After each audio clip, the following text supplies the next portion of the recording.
ನನ್ನ ಅಣ್ಣನ ಮಗ ಚಿರಂಜೀವಿ ಪ್ರೊಫೆಸರ್ ಮಲ್ಲಿಕಾರ್ಜುನ್ ವೀರಭದ್ರಯ್ಯ ಹಿರೇಮಠ್ ಈತನನ್ನು ಕುರಿತು ಬರೆಯುವುದೆಂದರೆ ಅದು ನನ್ನ ಬಗ್ಗೆಯೇ ಬರೆದಂತೆ. ಆತನನ್ನು ಧಾರವಾಡಕ್ಕೆ ವಿದ್ಯಾಭ್ಯಾಸಕ್ಕೆ ಕರೆದುಕೊಂಡು ಬಂದೆ. ಆತ ಈಗ ಬೆಳೆದಿದ್ದಾನೆ, ದೊಡ್ಡ ಕುಟುಂಬದ ಜವಾಬ್ದಾರಿಗಳನ್ನು ನಿರ್ವಹಿಸಿದ್ದಾನೆ. ನನಗೆ ಸಂತೋಷ ಹಾಗೂ ಹೆಮ್ಮೆ. ಆತ MA ಮುಗಿದ ಕೂಡಲೇ 5-6 ಕಾಲೇಜುಗಳಿಂದ ಕರೆ ಬಂದಿದ್ದರೂ ಹುನಗುಂದದಿಂದ ಪೂಜ್ಯರಾದ ಲಿಂಗೈಕ್ಯ ಮಠ ಮಾಸ್ತರ ಅವರ ನೇತೃತ್ವದಲ್ಲಿ ಸ್ಥಾಪಿತವಾದ ಶ್ರೀ ವಿಜಯ ಮಹಾಂತೇಶ ಮಹಾವಿದ್ಯಾಲಯದಲ್ಲಿ ಇಂಗ್ಲಿಷ್ ಉಪನ್ಯಾಸಕನಾಗಿ ನೇಮಕಗೊಂಡಿದ್ದು ಆತನ ಭಾಗ್ಯ. ಸುಮಾರು 37 ವರ್ಷ ಮಹಾವಿದ್ಯಾಲಯದಲ್ಲಿ ಪ್ರಾಧ್ಯಾಪಕನಾಗಿ ಕೆಲಸ ಮಾಡಿದ್ದಲ್ಲದೆ ಕೊನೆಯ 4 ವರ್ಷ ಪ್ರಾಚಾರ್ಯನಾಗಿ ಕಾರ್ಯನಿರ್ವಹಿಸಿದ ಶ್ರೇಯಸ್ಸು ಆತನದು. ತಾನು ದುಡಿದ ಕಾಲೇಜಿನಲ್ಲಿ ಅಲ್ಲಿಯ ಪ್ರಾಧ್ಯಾಪಕರ ಹಾಗೂ ವಿದ್ಯಾರ್ಥಿಗಳಲ್ಲಿ ಸಾಹಿತ್ಯಾಸಕ್ತಿಯನ್ನು ಮೂಡಿಸಿ ಬೆಳೆಸಿದ ಕೀರ್ತಿ ಈತನಿಗೆ ಸಲ್ಲುತ್ತದೆ. ಹುನಗುಂದಕ್ಕೆ ಹೋದ ಮೇಲೆ ಕೆಲವೇ ವರ್ಷಗಳಲ್ಲಿ ಆತನ ಮೊದಲ ಕೃತಿ ಅಕ್ವೇರಿಯಂ ಮೀನು ಕವನ ಸಂಕಲನ ಧಾರವಾಡದ ತಾರಾಗ್ರಂಥ ಪ್ರಕಾಶನದಿಂದ ಪ್ರಕಟಿಸಿದೆ.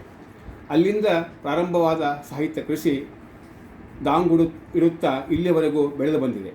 ವಿಶೇಷ ಸಂಗತಿಯೆಂದರೆ ಸಾಹಿತ್ಯದ ಎಲ್ಲ ಕ್ಷೇತ್ರಗಳಲ್ಲಿಯೂ ಆತ ಹೊಸ ಹೊಸ ಕೃತಿಗಳನ್ನು ನೀಡಿದ್ದು. ಲಂಬಾಣಿ ಜನಾಂಗದ ಜೀವನದ ಮೇಲೆ ಆತ ಬರೆದ ಕಾದಂಬರಿ ಹವನ ಲೋಕ ಪ್ರಸಿದ್ಧಿ ಪಡೆಯಿತು. ಅದಕ್ಕೆ ಕಾರಣ ಸಮೀಪದ ಇಳಕಲಿನ ಹತ್ತಿರ ತಾಂಡ ಕಾರಣವಾಯಿತು. BT ಲಲಿತಾ ನಾಯಕ್, ಚಂದ್ರಶೇಖರ್ ಕಂಬಾರರ ನೇತೃತ್ವದಲ್ಲಿ ಹಾವೇರಿಯಲ್ಲಿ ಸಾಹಿತಿ ಸತೀಶ್ ಕುಲಕರ್ಣಿ ಮೊದಲಾದ ಮಿತ್ರರು ಅದಕ್ಕೆ ಪ್ರಶಸ್ತಿ ನೀಡಿ ಬಹುದೊಡ್ಡ ಸಮಾರಂಭ ನಡೆಸಿಕೊಟ್ಟರು. ಈ ಕೃತಿ ತೆಲುಗು, ಇಂಗ್ಲಿಷ್ ಭಾಷೆಗಳಲ್ಲಿ ಅನುವಾದವಾಗಿ ಬಂದಿದೆ. ಈಗ ಈತ ಕನ್ನಡದ ಹೆಸರಾಂತ ಕಾದಂಬರಿಕಾರ, ಕಥೆಗಾರರಾಗಿದ್ದು ಶ್ರೀ ಬಸವರಾಜ ಕಟ್ಟಿಮನಿ ಪ್ರತಿಷ್ಠಾನದ ಅಧ್ಯಕ್ಷನಾಗಿ ಕಾರ್ಯನಿರ್ವಹಿಸುತ್ತಿರುವುದು ನಮಗೆಲ್ಲರಿಗೂ ಹೆಮ್ಮೆಯನ್ನುಂಟು ಮಾಡಿದೆ. ದೇಶದ ವಿವಿಧ ಭಾಗಗಳಲ್ಲಿ ಸಂಚರಿಸಿ ವಿಚಾರ ಸಂಕಿರಣಗಳನ್ನು ನಡೆಸುತ್ತಿದ್ದಾನೆ. ಹುನಗುಂದದಿಂದ ಧಾರವಾಡಕ್ಕೆ ಬಂದ ಮೇಲೆ ಸಾಹಿತ್ಯ ಕ್ಷೇತ್ರದಲ್ಲಿ ಆತನ ಹೆಸರು ಇನ್ನೂ ಹೆಚ್ಚು ಕೇಳಿಬರುತ್ತಿದೆ. ಆತನ ಸಾಹಿತ್ಯ ಸೇವೆ ಗುರುತಿಸಿ ಸಾಹಿತ್ಯ ಅಕಾಡೆಮಿಯ ಗೌರವ ಪ್ರಶಸ್ತಿಯನ್ನು ಒಳಗೊಂಡಂತೆ ಅನೇಕ ಪ್ರಶಸ್ತಿಗಳು ಲಭಿಸಿದ್ದು ನಮಗೆ ಹೆಮ್ಮೆಯ ಸಂಗತಿಯಾಗಿದೆ. ಚಿರಂಜೀವಿ ಮಲ್ಲಿಕಾರ್ಜುನ್ ಇದೇ ರೀತಿ ಸಾಹಿತ್ಯ ಕ್ಷೇತ್ರದಲ್ಲಿ ಇನ್ನೂ ಹೆಚ್ಚು ಹೆಚ್ಚು ಬೆಳೆಯಲೆಂದು, ನಾಡಿಗೆ ಈತನಿಂದ ಇನ್ನೂ ಹೆಚ್ಚು ಸೇವೆ ಸಲ್ಲಲೆಂದು ಮನದುಂಬಿ ಹಾರೈಸುತ್ತೇನೆ.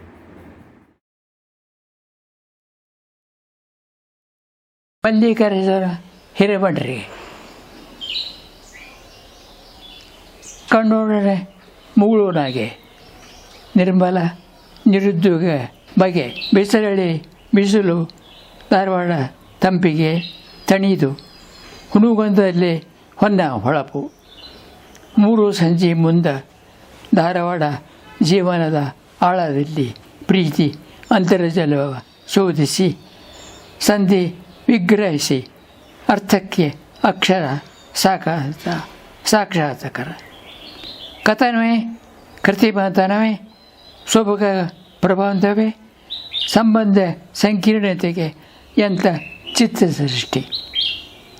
ಅಮೀರಪುರದ ಸಂತೆಯಲ್ಲಿ ನಿಂತ ಸಂತನಿಗೆ ಬಸಪ್ಪನ ದುರಂತ, ಮುಳುಗಡೆಯ ದಿಕ್ಕು ದೆಸೆಯ ತಲ್ಲಣ, ಸಮುದಾಯ ಸಂಸ್ಕೃತಿಯ ಪಲ್ಲಡ ಚಿತ್ರ.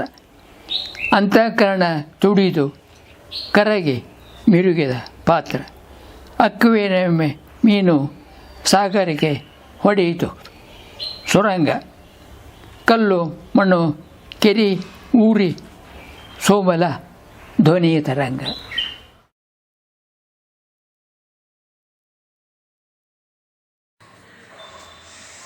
ಕನ್ನಡ ಸಾಹಿತ್ಯದಲ್ಲಿ ಪ್ರೊಫೆಸರ್ ಮಲ್ಲಿಕಾರ್ಜುನ ಹಿರೇಮಠ್ ಒಂದು ಮಹತ್ವದ ಹೆಸರು. ಕಳೆದ 3.5-4 ದಶಕಗಳ ಅವಧಿಯಲ್ಲಿ ಪ್ರೊಫೆಸರ್ ಮಲ್ಲಿಕಾರ್ಜುನ ಹಿರೇಮಠ್ ಅವರು ಕನ್ನಡ ಕಥಾಲೋಕಕ್ಕೆ, ಕಾದಂಬರಿ ಕ್ಷೇತ್ರಕ್ಕೆ, ವಿಮರ್ಶಾ ವಿಭಾಗಕ್ಕೆ, ಸಂಪಾದನೆಗೆ ಬಹಳಷ್ಟು ಅಮೂಲ್ಯವಾದ ಕೊಡುಗೆಯನ್ನು ನೀಡಿದ್ದಾರೆ. ಸಂಖ್ಯಾದೃಷ್ಟಿಯಿಂದ ಅತಿ ಎನಿಸದಿದ್ದರೂ ಗುಣಮಟ್ಟದ ದೃಷ್ಟಿಯಿಂದ ಪ್ರೊಫೆಸರ್ ಮಲ್ಲಿಕಾರ್ಜುನ್ ಹಿರೇಮಠರವರ ಸಾಹಿತ್ಯ ಬಹಳ ಶ್ರೇಷ್ಠವೆನಿಸಿದೆ. ಉತ್ತಮ ಕಥೆಗಾರರು, ಶ್ರೇಷ್ಠ ಕಾದಂಬರಿಕಾರರು, ಮಹತ್ವದ ವಿಮರ್ಶಕರು, ಹಾಗೆಯೇ ಇನ್ನೂ ಹೆಚ್ಚು ಹೆಚ್ಚು ಗುರುತಿಸಬಹುದಾದಂಥ ಒಬ್ಬ ಶ್ರೇಷ್ಠ ಸಂಪಾದಕರು ಕೂಡ ಅವರು. ಉತ್ತಮ ಪ್ರಾಧ್ಯಾಪಕರಾಗಿ ಬಹುದೊಡ್ಡ ಶಿಷ್ಯ ಬಳಗವನ್ನು, ಅಭಿಮಾನಿ ಬಳಗವನ್ನು ಪ್ರೊಫೆಸರ್ ಮಲ್ಲಿಕಾರ್ಜುನ ಹಿರೇಮಠ ಅವರು ಹೊಂದಿದ್ದಾರೆ. ಮೃದು ಮಾತಿನ, ಮೆಲು ನಡೆಯ, ಶ್ರೇಷ್ಠ ಗುಣವುಳ್ಳಂಥ ವ್ಯಕ್ತಿತ್ವ ಪ್ರೊಫೆಸರ್ ಮಲ್ಲಿಕಾರ್ಜುನ ಹಿರೇಮಠ ಅವರು. ಕಳೆದ 3 ದಶಕಗಳಿಂದ ನಾನು ಅವರನ್ನು ಬಲ್ಲೆ, ಅವರ ಸಾಹಿತ್ಯವನ್ನು ಕೂಡ ನಾನು ಓದಿದ್ದೇನೆ. ಅವರೊಬ್ಬ ಅತ್ಯುತ್ತಮ ಸಂಘಟಕರು ಕೂಡ. ಹೇಗೆ ಶ್ರೇಷ್ಠ ಬರಹಗಾರರು, ಹಾಗೆ ಅಚ್ಚುಕಟ್ಟಾಗಿ ವಹಿಸಿದ ಯಾವ ಕೆಲಸವನ್ನಾದರೂ ಅವರು ಮಾಡಬಲ್ಲರು. ಇದೀಗ ಅವರು ಸಂಘ ಸಂಸ್ಥೆಗಳ ಮುಖ್ಯಸ್ಥರಾಗಿ, ಈ ಹಿಂದೆ ಪ್ರಾಚಾರ್ಯರಾಗಿ ಬಹಳ ಉತ್ತಮ ಕೆಲಸವನ್ನು ಮಾಡಿದರೂ ಈಗ ಮಾಡ್ತಾ ಕೂಡ ಇದ್ದಾರೆ. ಅವರ ಈ ಕನ್ನಡದ ಸೇವೆ, ಕನ್ನಡ ಸಾಹಿತ್ಯದ ಸೇವೆಯನ್ನು ಮನಗಂಡು ಅವರ ಶಿಷ್ಯ ಬಳಗ ಹಾಗೂ ಅವರ ಅಪಾರ ಅಭಿಮಾನಿ ಬಳಗ ಕೂಡಿಕೊಂಡು ಈಗ ಅವರಿಗೆ 76ನೇ ವಯಸ್ಸು ಪ್ರಾರಂಭವಾಗಿದೆ. ಪ್ರೊಫೆಸರ್ ಮಲ್ಲಿಕಾರ್ಜುನ ಹಿರೇಮಠ 75, ಯಾಕಂದರೆ 75 ಮುಗಿಸಿದ್ದಾರೆ. ಅವರ 75 ವರ್ಷಗಳ ಸಾರ್ಥಕ ಸೇವೆಯನ್ನು ದಾಖಲಿಸುವಂತಹ ಕೆಲಸವನ್ನು ನಮ್ಮ ಸದಾಶಿವ ಮರ್ಜಿ ಮತ್ತು ಇನ್ನಿತರ ಪ್ರೊಫೆಸರ್ ಹಿರೇಮಠ ಅವರ ಶಿಷ್ಯಂದರು ಮಾಡ್ತಾ ಇದ್ದಾರೆ. ಅವರಿಗೆ ಶುಭವಾಗಲಿ. ಅವರ ಮಲ್ಲಿಕಾರ್ಜುನ ಹಿರೇಮಠ ಅವರ ಬರವಣಿಗೆ ಹೀಗೆ ಮುಂದುವರಿಲಿ. ಕನ್ನಡ ಸಾಹಿತ್ಯ ಮತ್ತು ಸಾಂಸ್ಕೃತಿಕ ಕ್ಷೇತ್ರ ಅವರ ಈ ಹೆಚ್ಚಿನ ಸೇವೆಯಿಂದ ಖಂಡಿತವಾಗಿಯೂ ಸಮೃದ್ಧವಾಗ್ತದೆ ಅಂತ ಹೇಳಿ ನಾನು ಅವರಿಗೆ ಸರ್ವ ಶುಭವನ್ನು ಹಾರೈಸ್ತೇನೆ. ನಮಸ್ಕಾರ.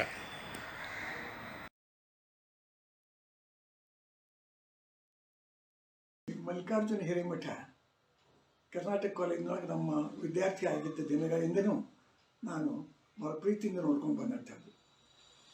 ಒಂದು ರೀತಿ ಅವನ ಇಡೀ ವ್ಯಕ್ತಿತ್ವ ಆಗಿನಿಂದ ಇವತ್ತಿನ ತನಕನೂ ಒಂಥರ ಅಜಾತಶತ್ರು ವ್ಯಕ್ತಿತ್ವ.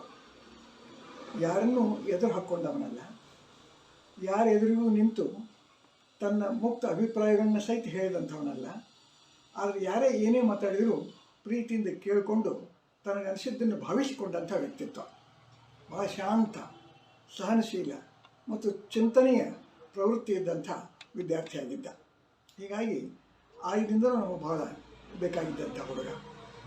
ಈಗ 70-75 ಆಗಿರ್ಬೋದು, ಆದರೂ ನಮ್ಮ ಹುಡುಗ ಅಂತಲೇ ಅನ್ನಿಸ್ತಾನೆ. ಅವ್ನು ನೋಡೋಕ್ಕೂ ಹುಡುಗ, ನಮ್ಮ ಕಣ್ಮುಂದೆ ಈಗಲೂ ಹುಡುಗನೇ ಮಲ್ಲಿಕಾರ್ಜುನ.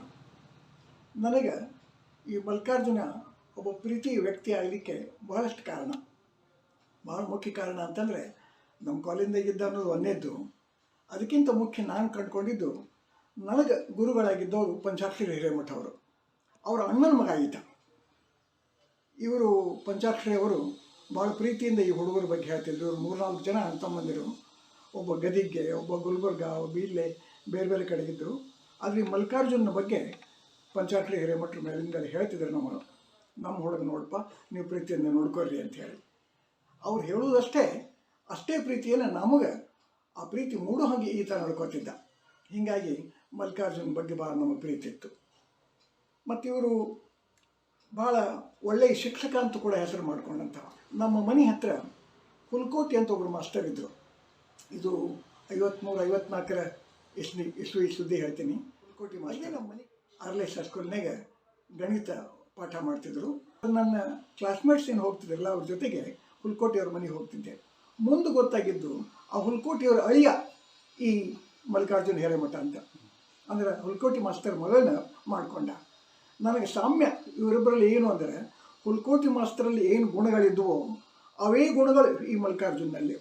ಅಷ್ಟೇ ಶಾಂತ, ಅಷ್ಟೇ ತನ್ನ ವಿಷಯದಲ್ಲಿ ಪರ್ಫೆಕ್ಟ್. ಅವ್ರು ಗಣಿತ ಇರ್ಬೋದು, ಇವನು ಇಂಗ್ಲೀಷ್ ಇರ್ಬೋದು ಕರೆ, ಆದರೆ ಆ ವಿಷಯದಲ್ಲಿ ಅವರ ಸಾಧಿಸಿದಂಥ ಪ್ರವೀಣತೆ, ಆ ಪ್ರಾವೀಣ್ಯ ಅವರಲ್ಲೂ ಇತ್ತು, ಇವನಲ್ಲೂ ಇತ್ತು. ಒಂದು ಏಕರೂಪ ಸಾಮ್ಯ ಇತ್ತು ಅಂತ ನನಗನ್ಸಿದ್ದು. ಈ ಕಾರಣಕ್ಕೂ ಮಲ್ಲಿಕಾರ್ಜುನ ನನಗೆ ಭಾಳ ಬೇಕಾದವ ಅನಿಸಿದ್ದ. ಆಮೇಲೆ ಈತ ಒಂಥರ ಅಭ್ಯಾಸಿ. ಯಾವಾಗಲೂ ತನ್ನ ಪಾಡಿಗೆ ಏನು ಓದಬೇಕು, ತನ್ನ ಕರ್ತವ್ಯ ಏನು ನೋಡ್ಕೊತಿದ್ದವ. ಅವನ ಬರವಣಿಗೆಯಲ್ಲಿ ಕೂಡ ಅವನ ಕಥೆಗಳಿಗಿಂತ ಮುಖ್ಯ ಲಲಿತ ಪ್ರಬಂಧಗಳು. ಈ ಕನ್ನಡದಲ್ಲೇ ಲಲಿತ ಪ್ರಬಂಧಗಳನ್ನು ಬರೆಯೋರೇ ಕಡಿಮೆ. ಆ ಕ್ಷೇತ್ರವನ್ನು ಆಯ್ಕೆ ಮಾಡ್ಕೊಂಡು ಇವು ಬರೆಯಕತ್ತಿದ್ದು ನಮಗೆ ಖರೆ ಭಾಳ ಮೋಜಿಂದ ಅನಿಸಿತ್ತು. ನಾವು ಯಾರಾದರೂ ಮಾಡ್ಬೋದಾಗಿತ್ತು, ಆದರೆ ಇವ ಅಂಥ ಲೇಖಕ ಅನಿಸ್ಕೊಂಡಲ್ಲ. ಈ 3-4 ಕಾರಣಗಳಿಂದಾಗಿ ನನಗೆ ಮಲ್ಲಿಕಾರ್ಜುನ ಭಾಳ ಇಷ್ಟದ ವ್ಯಕ್ತಿಯಾಗಿದ್ದ. ಮತ್ತು ನನಗೆ ಹಳೆಯ ಒಂದು ನೆನಪು ಅಂದರೆ 1969 ಇವ ಹುನಗುಂದೊಳಗೆ ಇಂಗ್ಲೀಷ್ ಅಧ್ಯಾಪಕ ಆಗಿದ್ದ, ಹುನಗುಂದ ಕಾಲೇಜ್ದಾಗ. ಅದರ ಪಕ್ಕದ ಇಳಕಲ್ ಕಾಲೇಜಿಗೆ ನಾನು ಯೂನಿವರ್ಸಿಟಿಯಿಂದ ಸೀನಿಯರ್ ಸೂಪರ್ವೈಸರ್ ಅಂತ ಹೋಗಿದ್ದೆ. ಅಕ್ಟೋಬರ್ ಪರೀಕ್ಷೆಗಳನ್ನು ನಡೆಸಲಿಕ್ಕೆ. ಅವತ್ತು 19ನೇ ತಾರೀಕು ಅಕ್ಟೋಬರ್ ಸುಟಿ ಇತ್ತು, ಸಂಡೇ ಸುಟಿ ಇತ್ತು. ಮತ್ತು ಅವಾಗೇ ನಾವು ಫೋನ್ಗೇನು ಇರಲಿಲ್ಲ, ಮತ್ತು ಕಾಲೇಜಿನ ಫೋನಿಂದ ನಾನು ಫೋನು ಮಾಡಿದ್ದಿಲ್ಲ. ಆದರೆ 2 ದಿನ ಮೊದಲೇ ವಿಚಾರ ಮಾಡಿ ಈ ಮಲ್ಲಿಕಾರ್ಜುನ ಈ ಊರಾಗಿದ್ದಿದ್ದು ಗೊತ್ತಿತ್ತು ನನಗೆ, ಇವನು ನೋಡಬೇಕು ಅಂಥೇಳಿ ಪತ್ರ ಬರೆದಿದ್ದೆ ನಾನು. ಆಮೇಲೆ 19 ಬೆಳಿಗ್ಗೆ ಎದ್ದು ಕೂಡಲೇ ಭಾಳ ಹತ್ತಿರ, ಇಳಕಲ್ ಮತ್ತು ಹುನಗುಂದ 2 ಊರು. ಎದ್ದು ಕೂಡಲೇ ಹೋದೆ. ಸಂಡೇ ಇದ್ದರೂ ಸಹಿತ ಇವರೆಲ್ಲರೂ ಕಾಯ್ತಾ ಇದ್ರು ನನ್ನ ಸಲುವಾಗಿ. ಪ್ರಿನ್ಸಿಪಲ್ ಹೆಂಡಿ ಅಂತಿದ್ರು. ಹೆಂಡಿ ಅವರು ನಾನು ಭಾಳ ಪರಿಚಯ, 57ರಿಂದನೂ ನನ್ನ ಪರಿಚಯ ಅವರು, ಬಿ ಹೆಂಡಿ ಅವರು. ಸಂಡೇ ದಿನ ನಮ್ಮೆಲ್ಲ ಅಧ್ಯಾಪಕರಿಗೂ ಬರೋಕ್ಕೆ ಹೇಳೀನಿ, ನೀವು ಬರೋದು ಗೊತ್ತಾಗಿತ್ತು ನನಗೆ ಅಂಥೇಳಿ. ಸೂಟಿ ಇದ್ರ ಸಹಿತ ಅವರೆಲ್ಲರೂ ಕೂಡ್ಕೊಂಡು ಮಾತಾಡ್ತಾ ಕೂತಿದ್ರು. ಭಾಳ ತನಕ 1-1.5 ತಾಸು ನಾವೆಲ್ಲ ಹರಟೆ ಹೊಡೆದಿರು. 11-11:30 ಆದಮೇಲೆ ಮಲ್ಲಿಕಾರ್ಜುನ ನಾನು ಹೋಗ್ತೀನಿ ಅಂದೆ. ಹೆಂಗೆ ಹೋಗ್ತೀರಿ, ಊಟ ಮಾಡಿದ್ರೆ ಹೋಗೋಕ್ಕೆ ಸಾಧ್ಯ ಇಲ್ಲ ಅಂದ. ಊಟ ನಾನು ಹೋಗಿ ಮಾಡ್ತೀನಲ್ಲ, ಕಾಯ್ತಿರ್ತಾರೆ ಇಳಕಲ್ದಾಗ ಅಂದೆ. ಇಳಕಲ್ದವ್ರು ಊಟ ದಿನ ಇರ್ತೈತಿ, ಇವತ್ತು ನಮ್ಮ ಮನೆ ಹಬ್ಬದ ಊಟ ಅಂದ. ಏನು ಹಬ್ಬನ ಇತ್ತೋ, ನವರಾತ್ರಿ ಹಬ್ಬನ ಇತ್ತೋ, ಏನು ಮನೆ ಏನು ವಿಶಿಷ್ಟ ಹಬ್ಬನ ಇತ್ತೋ.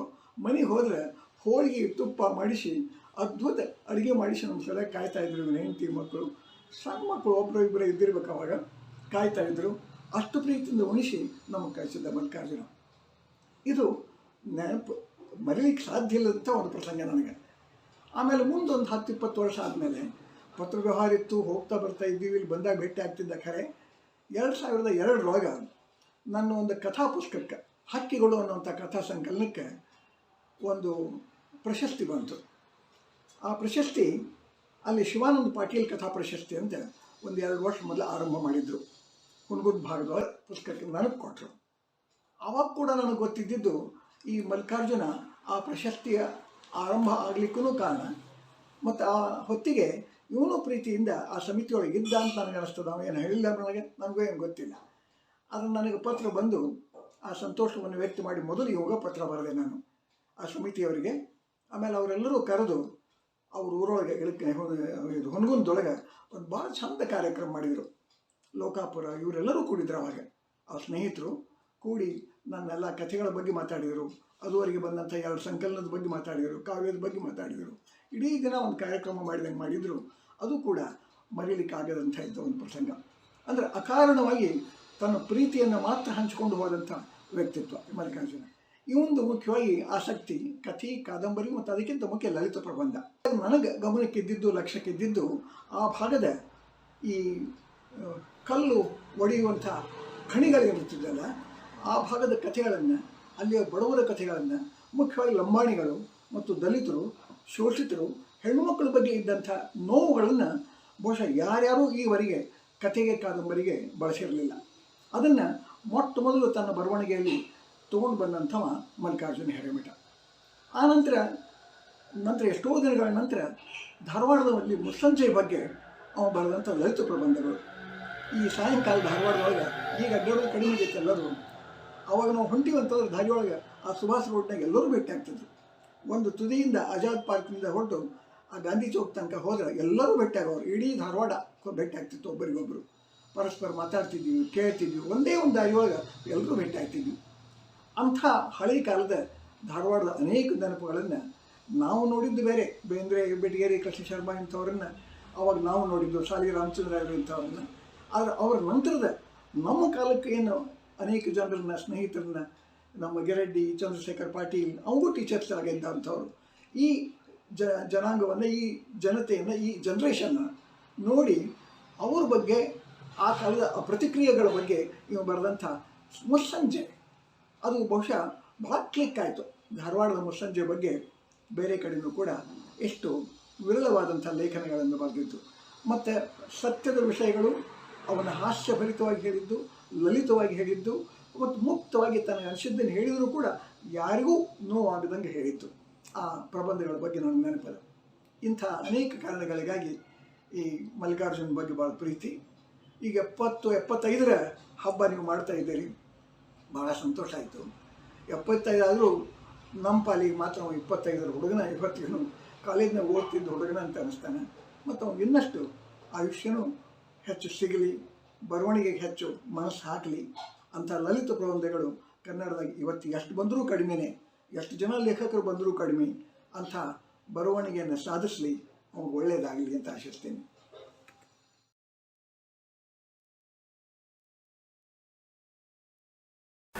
ಮಲ್ಲಿಕಾರ್ಜುನ ಹಿರೇಮಠರು ದೈವ ನನಗೆ ನೀಡಿರುವಂತಹ ಒಬ್ಬ ಅತ್ಯುತ್ತಮ ಸ್ನೇಹಿತರು, ನಾನು ಹೆಮ್ಮೆ ಪಡುವಂತಹ ಸ್ನೇಹಿತರವರು.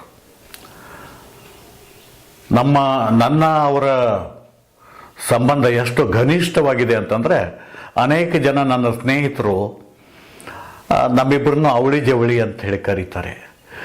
ನಾನೊಬ್ಬನೇ ಹೋದರೆ ಎಲ್ಲಿ ನಿಮ್ಮ ಜವಳಿ ಅಂತಾರೆ, ಅವರೊಬ್ಬರು ಹೋದರೆ ಎಲ್ಲಿ ನಿಮ್ಮ ಅವಳಿ ಅಂತ ಹೇಳಿ ಕೇಳ್ತಾರೆ. ಅಷ್ಟರ ಮಟ್ಟಿಗೆ ಘನಿಷ್ಠವಾಗಿರುವಂಥ ಒಂದು ಸ್ನೇಹ ಸಂಬಂಧ ನಮ್ಮಿಬ್ಬರ ಮಧ್ಯ ಇದೆ. ಮೊಟ್ಟ ಮೊದಲು ನಾನು ಮಲ್ಲಿಕಾರ್ಜುನ ಹಿರೇಮಠ ಅವರನ್ನು ಕಂಡದ್ದು ಹುನಗುಂದದಲ್ಲಿ ಒಂದು ಕಥಾ ಕಮ್ಮಟಕ್ಕೆ ನನ್ನನ್ನು ಆಹ್ವಾನಿಸಿದ್ರು ಅವರು. ಆವಾಗ ಅವರ ಪ್ರೀತಿಯ ಮಹಾಪೂರ್ವವನ್ನು ನಾನು ಅನುಭವಿಸಿದೆ. ಅವ್ರ ಮನೆಯವರು ಸಹಿತ ಅಷ್ಟೇ ದೊಡ್ಡ ಕೈ, ಅವರು ದೊಡ್ಡ ಹೃದಯ, ದೊಡ್ಡ ಕೈ ಅವ್ರದ್ದು. ಮನೆಗೆ ಕರ್ಕೊಂಡು ಹೋಗಿ ಊಟಕ್ಕೆ ಹಾಕಿ ನಾನಾ ನಮೂನೆಯ ಅಡಿಗೆಗಳನ್ನು ಮಾಡಿ ಊಟಕ್ಕೆ ಹಾಕಿ ಸಂತೋಷ ಪಡುವಂಥ ಅವರು. ಮಲ್ಲಿಕಾರ್ಜುನ ಹಿರೇಮಠ ಅವರ ವ್ಯಕ್ತಿತ್ವದಲ್ಲಿ ಸಂಘಟನೆ ಮತ್ತು ಸೃಜನಶೀಲತೆ ಎರಡೂ ಸಮ ಪ್ರಮಾಣದಲ್ಲಿ ಬೆರೆತುಕೊಂಡಿದ್ದಾವೆ.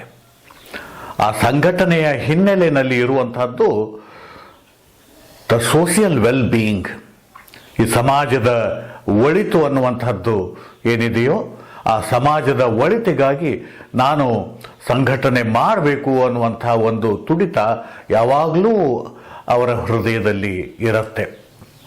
ಜೊತೆಗೆ ಅತ್ಯುತ್ತಮ ಸೃಜನಶೀಲತೆಯನ್ನು ಸಹಿತ ಅವರು ಮೈಗೂಡಿಸಿಕೊಂಡಿದ್ದಾರೆ.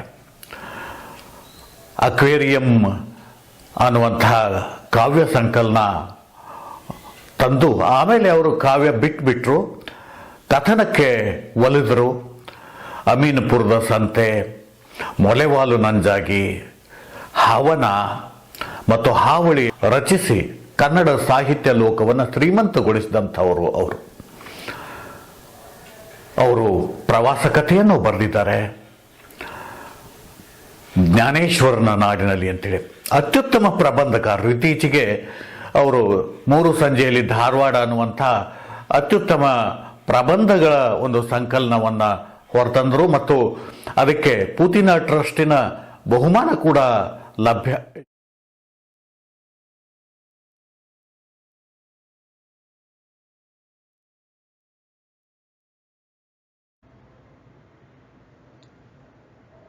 ನಮಸ್ಕಾರ. ನನ್ನ ಹಿರಿಯ ಗೆಳೆಯರಾದ ಪ್ರೊಫೆಸರ್ ಮಲ್ಲಿಕಾರ್ಜುನ ಹಿರೇಮಠ ಅವರ ಬದುಕು ಮತ್ತು ಬರವಣಿಗೆಯ ಬಗ್ಗೆ ಕೆಲವು ಮಾತುಗಳನ್ನು ಆಡಲು ಬಹಳ ಸಂತೋಷವಾಗ್ತಾ ಇದೆ. ಅವರನ್ನು ನಾನು ಸುಮಾರು 30 ವರ್ಷಗಳಿಂದ ಬಲ್ಲವನು. ಅವರ ನಡವಳಿಕೆ, ಬರವಣಿಗೆ ಮತ್ತು ಆಲೋಚನಾ ಕ್ರಮಗಳಲ್ಲಿ ಇರುವ ತೆರೆದ ಮನಸ್ಸನ್ನು ಮೊದಲಿನಿಂದಲೂ ಬಹಳ ಇಷ್ಟಪಟ್ಟವನು. ನನಗೆ ತೋರೋ ಹಾಗೆ ಇದು ನಮ್ಮ ಕಾಲದ ಬರವಣಿಗೆಯ ಅವಶ್ಯಕತೆಯೂ ಹೌದು, ಬದುಕಿನ ಅವಶ್ಯಕತೆಯೂ ಹೌದು.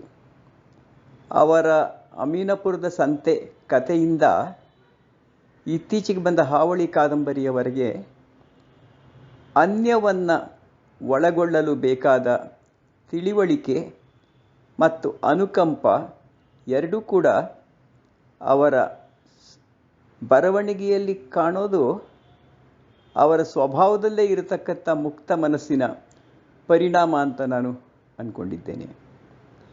ಯಾವ ಮನುಷ್ಯನಿಗೆ ವಿಚಾರಧಾರೆಗಳನ್ನು ಅಂಟಿಕೊಂಡು ಪರವಿರುದ್ಧದ ನಿಲುವುಗಳನ್ನು ತಳೆಯೋದಕ್ಕಿಂತ ಬದುಕಿನ ಸನಿಹದಲ್ಲಿ ವಿನಯದಿಂದ ನಿಂತುಕೊಂಡು ಬದುಕಿನ ವೈವಿಧ್ಯವನ್ನು, ಸಂಕೀರ್ಣತೆಯನ್ನು ನೋಡೋದು, ಅರ್ಥ ಮಾಡಿಕೊಳ್ಳೋದು ಇಷ್ಟ ಆಗುತ್ತೆ. ಅಂಥ ಬರವಣಿಗೆಗೆ ತಾನಾಗಿಯೇ ಒಂದು ಶಕ್ತಿ ಬರುತ್ತೆ. ನನ್ನ ಬಗ್ಗೆ, ನನ್ನ ಸಮುದಾಯದ ಬಗ್ಗೆ, ನನ್ನ ಕುಟುಂಬದ ಬಗ್ಗೆ ಒಂದು ಬಗೆಯ ಮೆಚ್ಚುಗೆಯ ಶೈಲಿಯಲ್ಲಿ ಬರೆಯೋದು ಬಹಳ ಸುಲಭ. ಆದರೆ ಅನ್ಯವನ್ನು ಕುರಿತು ಬರೆಯುವಾಗ ಅದು ರಜಾಕರೇ ಇರಲಿ ಅಥವಾ ಒಂದು ತಾಂಡಾದ ಬದುಕಿನ ಕ್ರಮನೇ ಇರಲಿ, ಅದರ ಬಗ್ಗೆ ದೂರವನ್ನು ಉಳಿಸಿಕೊಂಡು ಒಳಗಿನವನಾಗಿ ಬರೆಯೋ ಕೆಲಸ ಇದೆಯಲ್ಲ, ಅದನ್ನು ಮಾಡೋಕ್ಕೆ ಅಗತ್ಯವಾದ ಮುಕ್ತ ಮನಸ್ಸು ಹಿರೇಮಠ ಅವರಿಗೆ ಮೊದಲಿಂದ ಇದೆ ಅಂತ ನಾನು ಅಂದ್ಕೊಂಡಿದ್ದೇನೆ. ಇದು ಕೇವಲ ಕಥೆಗಳಲ್ಲಿ, ಕಾದಂಬರಿಗಳಲ್ಲಿ, ಪ್ರಬಂಧಗಳಲ್ಲಿ ಮಾತ್ರ ಅಲ್ಲ, ಅವರು ಮುಖ್ಯವಾಗಿ ಮೇಷ್ಟ್ರು. ಈ ಮೇಷ್ಟ್ರಿಗೆ ಕೂಡ ಈ ಮುಕ್ತ ಮನಸ್ಸು ಬಹಳ ಮುಖ್ಯ ಅಂತ ಕಾಣುತ್ತೆ. ಇಲ್ಲದೆ ಹೋದರೆ ತನ್ನ ನಿಲುವುಗಳ ಬಗ್ಗೆ ಅದಕ್ಕೆ ಕುಮ್ಮಕ್ಕು ಕೊಟ್ಕೊಂಡು ಮಾತಾಡುವಂಥ ಮೇಷ್ಟ್ರು ತನ್ನ ವಿದ್ಯಾರ್ಥಿಗಳ ಮನಸ್ಸಲ್ಲಿ ಬಗೆ ಬಗೆಯ ವಿಷವನ್ನು ಬೆರೆಸ್ತಾ ಇರ್ತಾನೆ. ಈ ವಿಷದ ಬೆರೆಸುವಿಕೆ ಇದೆಯಲ್ಲ, ಅದು ಸ್ವಾರ್ಥಿಗಳನ್ನು ಮತ್ತು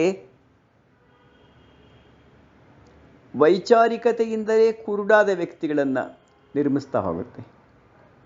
ಹಿರೇಮಠ ಅವರು ಈ ಸಂಕೀರ್ಣತೆಯನ್ನು ಅರ್ಥ ಮಾಡಿಕೊಂಡಿರೋದ್ರಿಂದಾನೇ ಎಲ್ಲ ನಿಲುವುಗಳಿಗೂ ಅವಕಾಶ ಕೊಟ್ಟು ಅದ್ರ ಬಗ್ಗೆ ಯೋಚನೆ ಮಾಡುವ, ತೀರ್ಮಾನ ಕೊಳ್ಳುವ ಸ್ವಾತಂತ್ರ್ಯವನ್ನು ವಿದ್ಯಾರ್ಥಿಗಳಿಗೆ ಬಿಟ್ಟವರು ಮತ್ತು ತಾನೂ ಕೂಡ ಉಳಿಸ್ಕೊಂಡವರು ಅಂತ ಕಾಣುತ್ತೆ. ಅವರು ಹುಡುಕುವ ಮನುಷ್ಯ ಸಂಬಂಧಗಳ ಸತ್ಯ ಇಲ್ಲಿದೆ ಅಂತ ನಾನು ಅಂದ್ಕೊಂಡಿದ್ದೇನೆ. ಇದು ಅಹಂಕಾರವನ್ನು ಬದಿಗಿಟ್ಟಾಗ ಹೊರಗಿನದನ್ನು ತರಬೇಕು, ನಾನು ಕೇಳಬೇಕು, ನನ್ನ ವಿದ್ಯಾರ್ಥಿಗಳಿಗೆ ಕೇಳಬೇಕು ಅನ್ನೋ ಒಂದು ಅಪೇಕ್ಷೆ ಹುಟ್ಕೊಳ್ಳುತ್ತೆ. ಇದಕ್ಕೆ ಸಾಕ್ಷಿ ಎನ್ನುವ ಹಾಗೆ ಹುನಗುಂದ ಕಾಲೇಜಲ್ಲಿ ಪ್ರಾಧ್ಯಾಪಕರಾಗಿದ್ದಾಗ ಅಥವಾ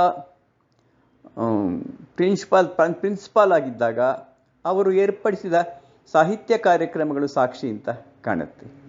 ಹಲವು ಕಡೆಯಿಂದ ಹಲವು ಬಗೆಯವರನ್ನು ಕರೆಸಿ ಮಾತಾಡಿಸಿ ತನ್ನ ವಿದ್ಯಾರ್ಥಿಗಳಿಗೆ ಕೇಳಿಸಿ ತಾನು ಕೇಳಿ ಆ ಮೂಲಕ ಆಲೋಚನಾ ಕ್ರಮವನ್ನು ವಿಸ್ತರಿಸಿಕೊಂಡಂತಹ ನಿರಂತರವಾದ ವಿದ್ಯಾರ್ಥಿ ಮಲ್ಲಿಕಾರ್ಜುನ ಹಿರೇಮಠ ಅವರು ಅಂತ ನಾನು ಅಂದ್ಕೊಂಡಿದ್ದೇನೆ.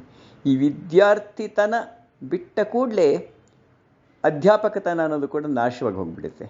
ಇದಕ್ಕೆಲ್ಲ ಮೂಲದಲ್ಲಿ ಅವರ ನಮ್ಮಂಥ ಅನೇಕರ ಆದರ್ಶವಾದ ಬಸವಣ್ಣನವರ ಸದುವಿನಯ ಇರುತ್ತೆ ಅಂತ ಅಂದ್ಕೊಳ್ತೀನಿ. ಸದುವಿನಯ ಇರೋ ಕಡೆ ಅದೇ ಜಪ ಆಗುತ್ತೆ, ತಪ ಆಗುತ್ತೆ, ಅದೇ ತಿಳುವಳಿಕೆಯನ್ನು ಕಾಣುವ, ಪಡೆಯುವ, ಕೊಡುವ ಒಂದು ಉಪಕರಣ ಆಗುತ್ತೆ. ಈ ರೀತಿ ಅದೇ ಥರ ಮರೀದೆ ಹೇಳಬೇಕಾದ ಮಾತು ಅಂತಂದರೆ ಅವರ ಪ್ರಬಂಧಗಳಲ್ಲಿ ಕಂಡುಬರುವ ಇದೇ ರೀತಿಯ ಧಾರವಾಡದ ಬಗ್ಗೆ ತಾನು ಎಲ್ಲೇ ಇದ್ದರೂ ಕೂಡ ಧಾರವಾಡವನ್ನು ಮರೆಯದೆ, ಎಲ್ಲೇ ಇದ್ದರೂ ಕೂಡ ಹುನಗುಂದವನ್ನು ಮರೆಯದೆ, ಎಲ್ಲೇ ಇದ್ದರೂ ಕೂಡ ಗತವನ್ನು ಮರೆಯದೆ, ಊರಿನ ಹಿರಿಯರನ್ನು ಮರೆಯದೆ, ಈ ನೆನಪುಗಳ ಪರಿಣಾಮವಾಗಿ ಉಂಟಾಗುವ ಕೃತಜ್ಞತೆಯಿಂದಲೇ ಒಂದು ಪ್ರಬುದ್ಧತೆಯನ್ನು ಪಡ್ಕೊಂಡ ಈ ನನ್ನ ಗೆಳೆಯರಿಗೆ ಮುಂದೆ ಕೂಡ ಒಳ್ಳೆಯದಾಗಲಿ ಅಂತ ನಾನು ಅಪೇಕ್ಷಿಸ್ತೇನೆ. ದೂರದಿಂದಲೇ ಇದನ್ನು ಕೇಳಿದ ನಿಮಗೆಲ್ಲ ಕೂಡ ಮತ್ತೊಮ್ಮೆ ನಮಸ್ಕಾರ. ಗವೀಶ್ ಹಿರೇಮಠ. ನಾವು ಒಟ್ಟು 10 ಜನ ಮಕ್ಕಳು, ಅದರಲ್ಲೇ 7 ಜನ ಗಂಡು ಮಕ್ಕಳು, 3 ಹೆಣ್ಮಕ್ಕಳು. ಅಣ್ಣ ಮಲ್ಲಿಕಾರ್ಜುನ ಹಿರೇಮಠ ನಮ್ಮ ಮನೆಗೆ ಹಿರೇ ಅಣ್ಣ. ಅಪ್ಪನ ನಂತರದ ಮೊದಲನೇ ಸ್ಥಾನ. ಅಪ್ಪ ಅಂದರೆ ಆಕಾಶ ಅಂತಾರೆ, ನಮಗೆ ಅಣ್ಣ ಅಂದ್ರನ ಆಕಾಶ. ಆದರ್ಶ ಅನ್ನೋ ಪದಕ್ಕೆ ಪರ್ಯಾಯ ಅಣ್ಣ. ಅಪ್ಪ ಇದ್ದಾಗಲೇ ಅಪ್ಪನ ಸ್ಥಾನದೊಳಗೆ ನಿಂತು ತಮ್ಮ ತಂಗಿಯರನ್ನೆಲ್ಲ ಓದಿಸಿದ, ಸಾಕಿದ, ಸಲಹಿದ. ನಮ್ಮೂರು ಕೊಪ್ಪಳ ತಾಲೂಕಿನ ಬಿಸರಹಳ್ಳಿ.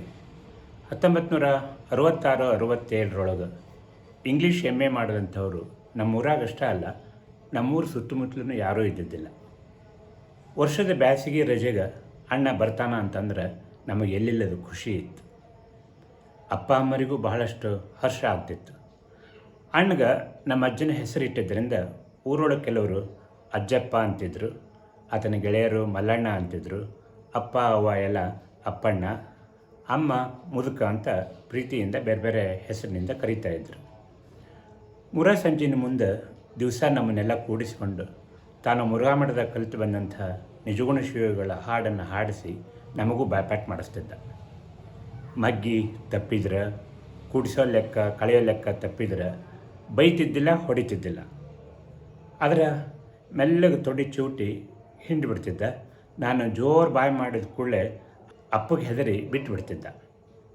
ಆವಾಗ ಮನೆಯೊಳಗೆ ನಾನಾ ಸಣ್ಣವಿರೋದ್ರಿಂದ ನಾನು ಹಠ ಮಾಡಿ ಅಳಕ್ಕೆ ಹತ್ತಿದ್ನಪ್ಪ ಅಂದ್ರೆ ಬೆನ್ನ ಮೇಲೆ ಕುರಿಮರಿ ಮಾಡಿಕೊಂಡು ಸೇವಂತಿರಮ್ಮನ ಅಂಗಡಿ ಕರ್ಕೊಂಡು ಹೋಗಿ ಡಾಣಿ ಉಂಡಿ, ಮಂಡಾಳ ಉಂಡಿ ಕೊಡಿಸ್ಕೊಂಡು ರಮಿಸ್ತಿದ್ದ. ಕಾಲೇಜಿಗೆ ಪ್ರೊಫೆಸರ್ ಆದಮೇಲೆ 1968 ನಾನು PUCಗೆ ಅಣ್ಣನ ವಿದ್ಯಾರ್ಥಿಯಾದೆ. ಕಾಲೇಜಿನೊಳಗೆ ಉಳಿದ ವಿದ್ಯಾರ್ಥಿಗಳನ್ನು ಕಾಣುವಂಗನ ನನ್ನನ್ನು ಕಾಣ್ತಾ ಇದ್ದ. ಆತ ಕಲಿಸಿದಂಥ ಇಂಗ್ಲೀಷ್ ಪಾಠ ಫಾರ್ಗೆಟಿಂಗ್ ನಾನು ಈಗಲೂ ಮರೆತಿಲ್ಲ. ವರ್ಡ್ಸ್ವರ್ತನ ಡೆಫೋಡಿಲ್ಸ್ ವರ್ಣನ ಭಾಳ ಚೆಂದ ಮಾಡ್ತಿದ್ದ. ನಾನು ಕವಿ ಆಗಲಿಕ್ಕೆ ಅಣ್ಣನೂ ಕಾರಣ. ಅಣ್ಣನ 75 ವರ್ಷಕ್ಕೆ 25 ಕೃತಿ ಬಂದಿದ್ದರೂ 25 ಕೃತಿಗೂ ಒಂದಿಲ್ಲ ಒಂದು ಪ್ರಶಸ್ತಿ ಬಂದಾವ. ಮೊದಲು ಬರೆದಂಥ ಪ್ರತಿ ಕತೆಗೂ ಬಹುಮಾನ ಬರ್ತಿದ್ದು. ಅಣ್ಣನ ನೋಡಿ ನಮ್ಮ ಗೆಳೆಯರೆಲ್ಲ ಸರ್ಜು, ಸತೀಶ, ಜಯಂತ, ರಾಘವೇಂದ್ರ, ಗೌಸಿತ್ ಬಳ್ಳಾರಿ ಇವರೆಲ್ಲ ನಿನ್ನಂಥ ಅಣ್ಣ ನನಗೂ ಇದ್ದಿದ್ರ ಅಂತಿದ್ರು. ಇದಕ್ಕಿಂತ ಹೆಚ್ಚಿನ ಹೆಮ್ಮೆ, ಸಂತೋಷ ಮತ್ತೇನು ಬೇಕು?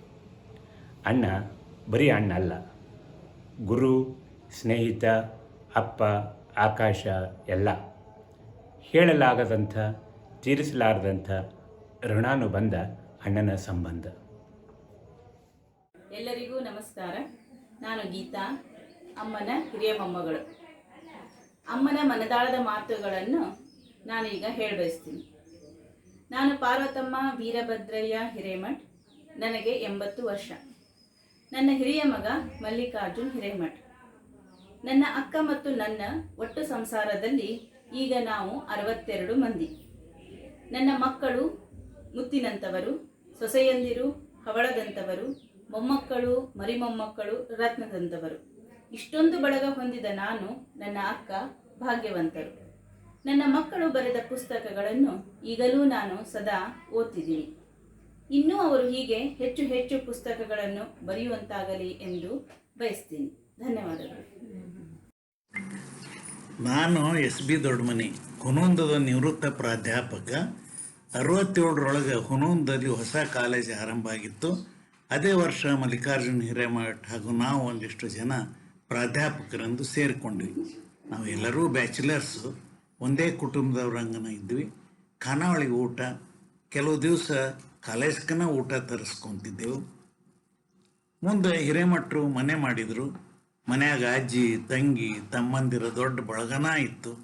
ನಾವೆಲ್ಲ ಅವ್ರ ಮನೆಗೆ ಆಗಾಗ ಹೋಗ್ತಿದ್ವಿ. ನಾವು ಅವ್ರ ಮನೆ ಸದಸ್ಯರಂಗನ ಇದ್ವಿ. ಅವ್ರ ಅಜ್ಜಿದು ಎಷ್ಟೊಂದು ದೊಡ್ಡ ಮನಸ್ಸು ಅಂದ್ರೆ, ನಮ್ಮೊಬ್ಬ ಸಹೋದ್ಯೋಗಿ ಅವ್ರ ಮನೆಯಲ್ಲೇ ಊಟ ಮಾಡ್ತಿದ್ರು. ಹಿರೇಮಠರು ಅವರ ಅಜ್ಜಿಯ ಪ್ರಭಾವದಲ್ಲೇ ಬೆಳೆದವರು. ಅವ್ರ ಮನೆಗೆ ಗೆಳೆಯರು, ಸಾಹಿತಿಗಳು, ಸಂಬಂಧಿಕರು ಬರೋ ಹೋಗೋದು ಎಂದಿನಂತೆ ಇದ್ದೇ ಇತ್ತು. ಇವ್ರ ಮನೆಗೆ ಒಮ್ಮೆ ಬಂದವರು ಹಿರೇಮಠರ ಮನೆಯವರನ್ನು ಎಂದೂ ಮರೆಯೋಂಗಿಲ್ಲ. ಅವರ ಕೈ ಅಡಿಗೆ ರುಚಿಯೇ ಅಂಥದ್ದು. ಎಲ್ಲರನ್ನೂ ಹಚ್ಚಿಕೊಳ್ಳುವ ಸ್ವಭಾವ ಅವ್ರದ್ದು. ಹುನೂಂದದಲ್ಲಿ ಒಂದು ಸಾಂಸ್ಕೃತಿಕ ವಾತಾವರಣವನ್ನು ನಿರ್ಮಿಸುವ ಸಲುವಾಗಿ ಹಿರೇಮಠರು ಮಾಡಿದ ಮೊಟ್ಟ ಮೊದಲ ಕೆಲಸ ಏನಂದ್ರೆ ಚೇತನ ಕಲಾ ಬಳಗವನ್ನು ಆರಂಭಿಸಿದ್ದು. ನಾವೆಲ್ಲ ಅದರ ಸದಸ್ಯರಾಗಿದ್ವಿ. ಆಗಾಗ ನಾಟಕ, ಸಂಗೀತ, ಭಾಷಣ ಏರ್ಪಡಿಸಿ ಪ್ರಸಿದ್ಧ ಕಲಾವಿದರನ್ನು, ವಿದ್ವಾಂಸರನ್ನು ಕರೆಸ್ತಿದ್ರು. ಅಂಥ ಸಂದರ್ಭದಲ್ಲಿ ಅಡಿಗ, ಕುರ್ತಕೋಟಿ, ಗಿರಡ್ಡಿ, ಕಣವಿ, ಅನುರಾಧ ಧಾರೇಶ್ವರ್ ಮುಂತಾದವರು ಬಂದು ಹೋದದ್ದು ಹುನೂಂದದ ಇತಿಹಾಸದಲ್ಲಿ ಹೊಸ ಅಧ್ಯಾಯವೊಂದೇ ಹೇಳಬೇಕು. ವೈಯಕ್ತಿಕವಾಗಿ ನಮ್ಮಲ್ಲಿ ಸಾಹಿತ್ಯದ ರುಚಿಯನ್ನು ಬೆಳೆಸೋ ಸಲುವಾಗಿ ಹಿರೇಮಠರು ಮಾಡಿದ್ದೇನೆಂದ್ರೆ, ನಮ್ಮ ಕೆಲವು ಸಹೋದ್ಯೋಗಿಗಳು ಮತ್ತು ಆಸಕ್ತಿ ಇರುವ ವಿದ್ಯಾರ್ಥಿಗಳನ್ನು ಒಂದೆಡೆ ಸೇರಿಸಿ ಸಾಹಿತ್ಯದ ಕೆಲವು ಮಹತ್ವದ ಕೃತಿಗಳನ್ನು ಓದಲು ಹಚ್ತಿದ್ರು. ಅಷ್ಟೇ ಅಲ್ಲ, ಆ ಬಗ್ಗೆ ತಿಳಿದದ್ದನ್ನು ಬರೆಯಲು ಹೇಳಿ ಅದನ್ನು ಸಾಮೂಹಿಕವಾಗಿ ಚರ್ಚೆ ಮಾಡಿಸ್ತಿದ್ರು. ಶಿಕಾರಿ, ಕುಸುಮಬಾಲೆ ಕೃತಿಗಳನ್ನು ಆವಾಗಲೇ ನಾವು ಓದಿದ್ದು. ನಾವು ಸ್ವಂತ ಬರೆದ ಕತೆ, ಕವನಗಳನ್ನು ಚರ್ಚೆ ಮಾಡೋಕ್ಕೆ ಹಚ್ತಿದ್ರು. ಮತ್ತು ಆಗಾಗ ಸಾಹಿತ್ಯದ ಕಮ್ಮಟಗಳನ್ನು ಏರ್ಪಡಿಸಿ ಹೊಸ ಹೊಸ ಬರಹಗಾರರನ್ನು ತಯಾರು ಮಾಡ್ತಿದ್ರು. ಅವರೂ ಸಹಿತ ತಾವು ಬರೆದದ್ದನ್ನು ನಮ್ಮ ಮುಂದೆ ಓದಿ ಹೇಳಿ ನಿಮ್ಗೆ ಏನು ಅನ್ನಿಸ್ತದ ಅಂತ ನಮಗೆ ಕೇಳ್ತಿದ್ರು. ಒಳ್ಳೆಯ ಸಲಹೆಗಳಿದ್ರೆ ಅವುಗಳನ್ನು ಬಿಚ್ಚು ಮನಸ್ಸಿನಿಂದ ಸ್ವೀಕರಿಸ್ತಿದ್ರು. ಹಂಗೆ ನನಗೂ ಆಗಾಗ ಗಂಟು ಬೀಳ್ತಿದ್ರು. ನೀವು ಸುಮ್ಮ ಕುಂದಿರ್ಬೇಡ್ರಿ, ಏನಾರ ಬರೀರಿ ಅಂತಿದ್ರು. ಎಷ್ಟೋ ವರ್ಷಗಳಾದ ಮೇಲೆ 4-6 ವ್ಯಕ್ತಿ ಚಿತ್ರಣಗಳನ್ನು ಬರೆದಿದ್ದೆ, ಒಂದೆರಡು ಕವನಗಳನ್ನು ರಚಿಸಿದ್ದೆ. ಅದನ್ನು ಹಿರೇಮಠರಿಗೆ ತೋರಿಸಿದಾಗ ಇಂಥ ಇನ್ನೊಂದಿಷ್ಟು ಲೇಖನಗಳನ್ನು ತಯಾರು ಮಾಡಿರಿ, ಅವನ್ನೆಲ್ಲ ಕೂಡಿಸಿ ಒಂದು ಪುಸ್ತಕ ಮಾಡೋಣ ಅಂತ ಹುರುಪು ಹಾಕಿದ್ರು. ಮಠರು ನಮ್ಮಂಥವರಲ್ಲಿ ಸಾಹಿತ್ಯದ ಬಗ್ಗೆ ಒಲವು ಮೂಡಿಸಿದ್ದು ಮಾತ್ರ ಮರೆಯುವಂಗಿಲ್ಲ. ಇಲ್ಲಿ ಇನ್ನೊಂದು ಅನುಭವ ಹೇಳಬೇಕು ಅಂತ ಅನ್ನಿಸ್ತದೆ. ಆ ದಿನಗಳಲ್ಲಿ ಕಾಲೇಜಿನಲ್ಲಿ ಗ್ಯಾದರಿಂಗ್ ಜೋರಾಗಿ ನಡೀತಿದ್ದು, ಅನೇಕ ಸಾಂಸ್ಕೃತಿಕ ಕಾರ್ಯಕ್ರಮಗಳನ್ನು ನಡೆಸ್ತಿದ್ವಿ. ಹಿರೇಮಠರು ಹೆಚ್ಚಾಗಿ ಏಕಾಂಕ ನಾಟಕಗಳನ್ನು ಕಲಿಸೋರು. ಒಮ್ಮೊಮ್ಮೆ ಅವರೂ ಪಾತ್ರ ವಹಿಸ್ತಿದ್ದರು. ನನಗೆ ನೆನಪದ ಒಂದು ನಾಟಕದಲ್ಲಿ ಅವರು ಹಸ್ತ ಸಾಮುದ್ರಿಕನಾಗಿದ್ದರು. ನಾನು ಊರು ಗೌಡ, ನನ್ನ ಕೈ ನೋಡಿ ಭವಿಷ್ಯ ಹೇಳೋ ಪ್ರಸಂಗ. ಅಂಥ ನೆನಪುಗಳು ಇಂದಿಗೂ ನಮಗೆ ಸಂಭ್ರಮ ತರ್ತಾವೆ. ಹಿರೇಮಠರ ಒಡನಾಟವೇ ಹಾಗೆ. ನಮಸ್ಕಾರ.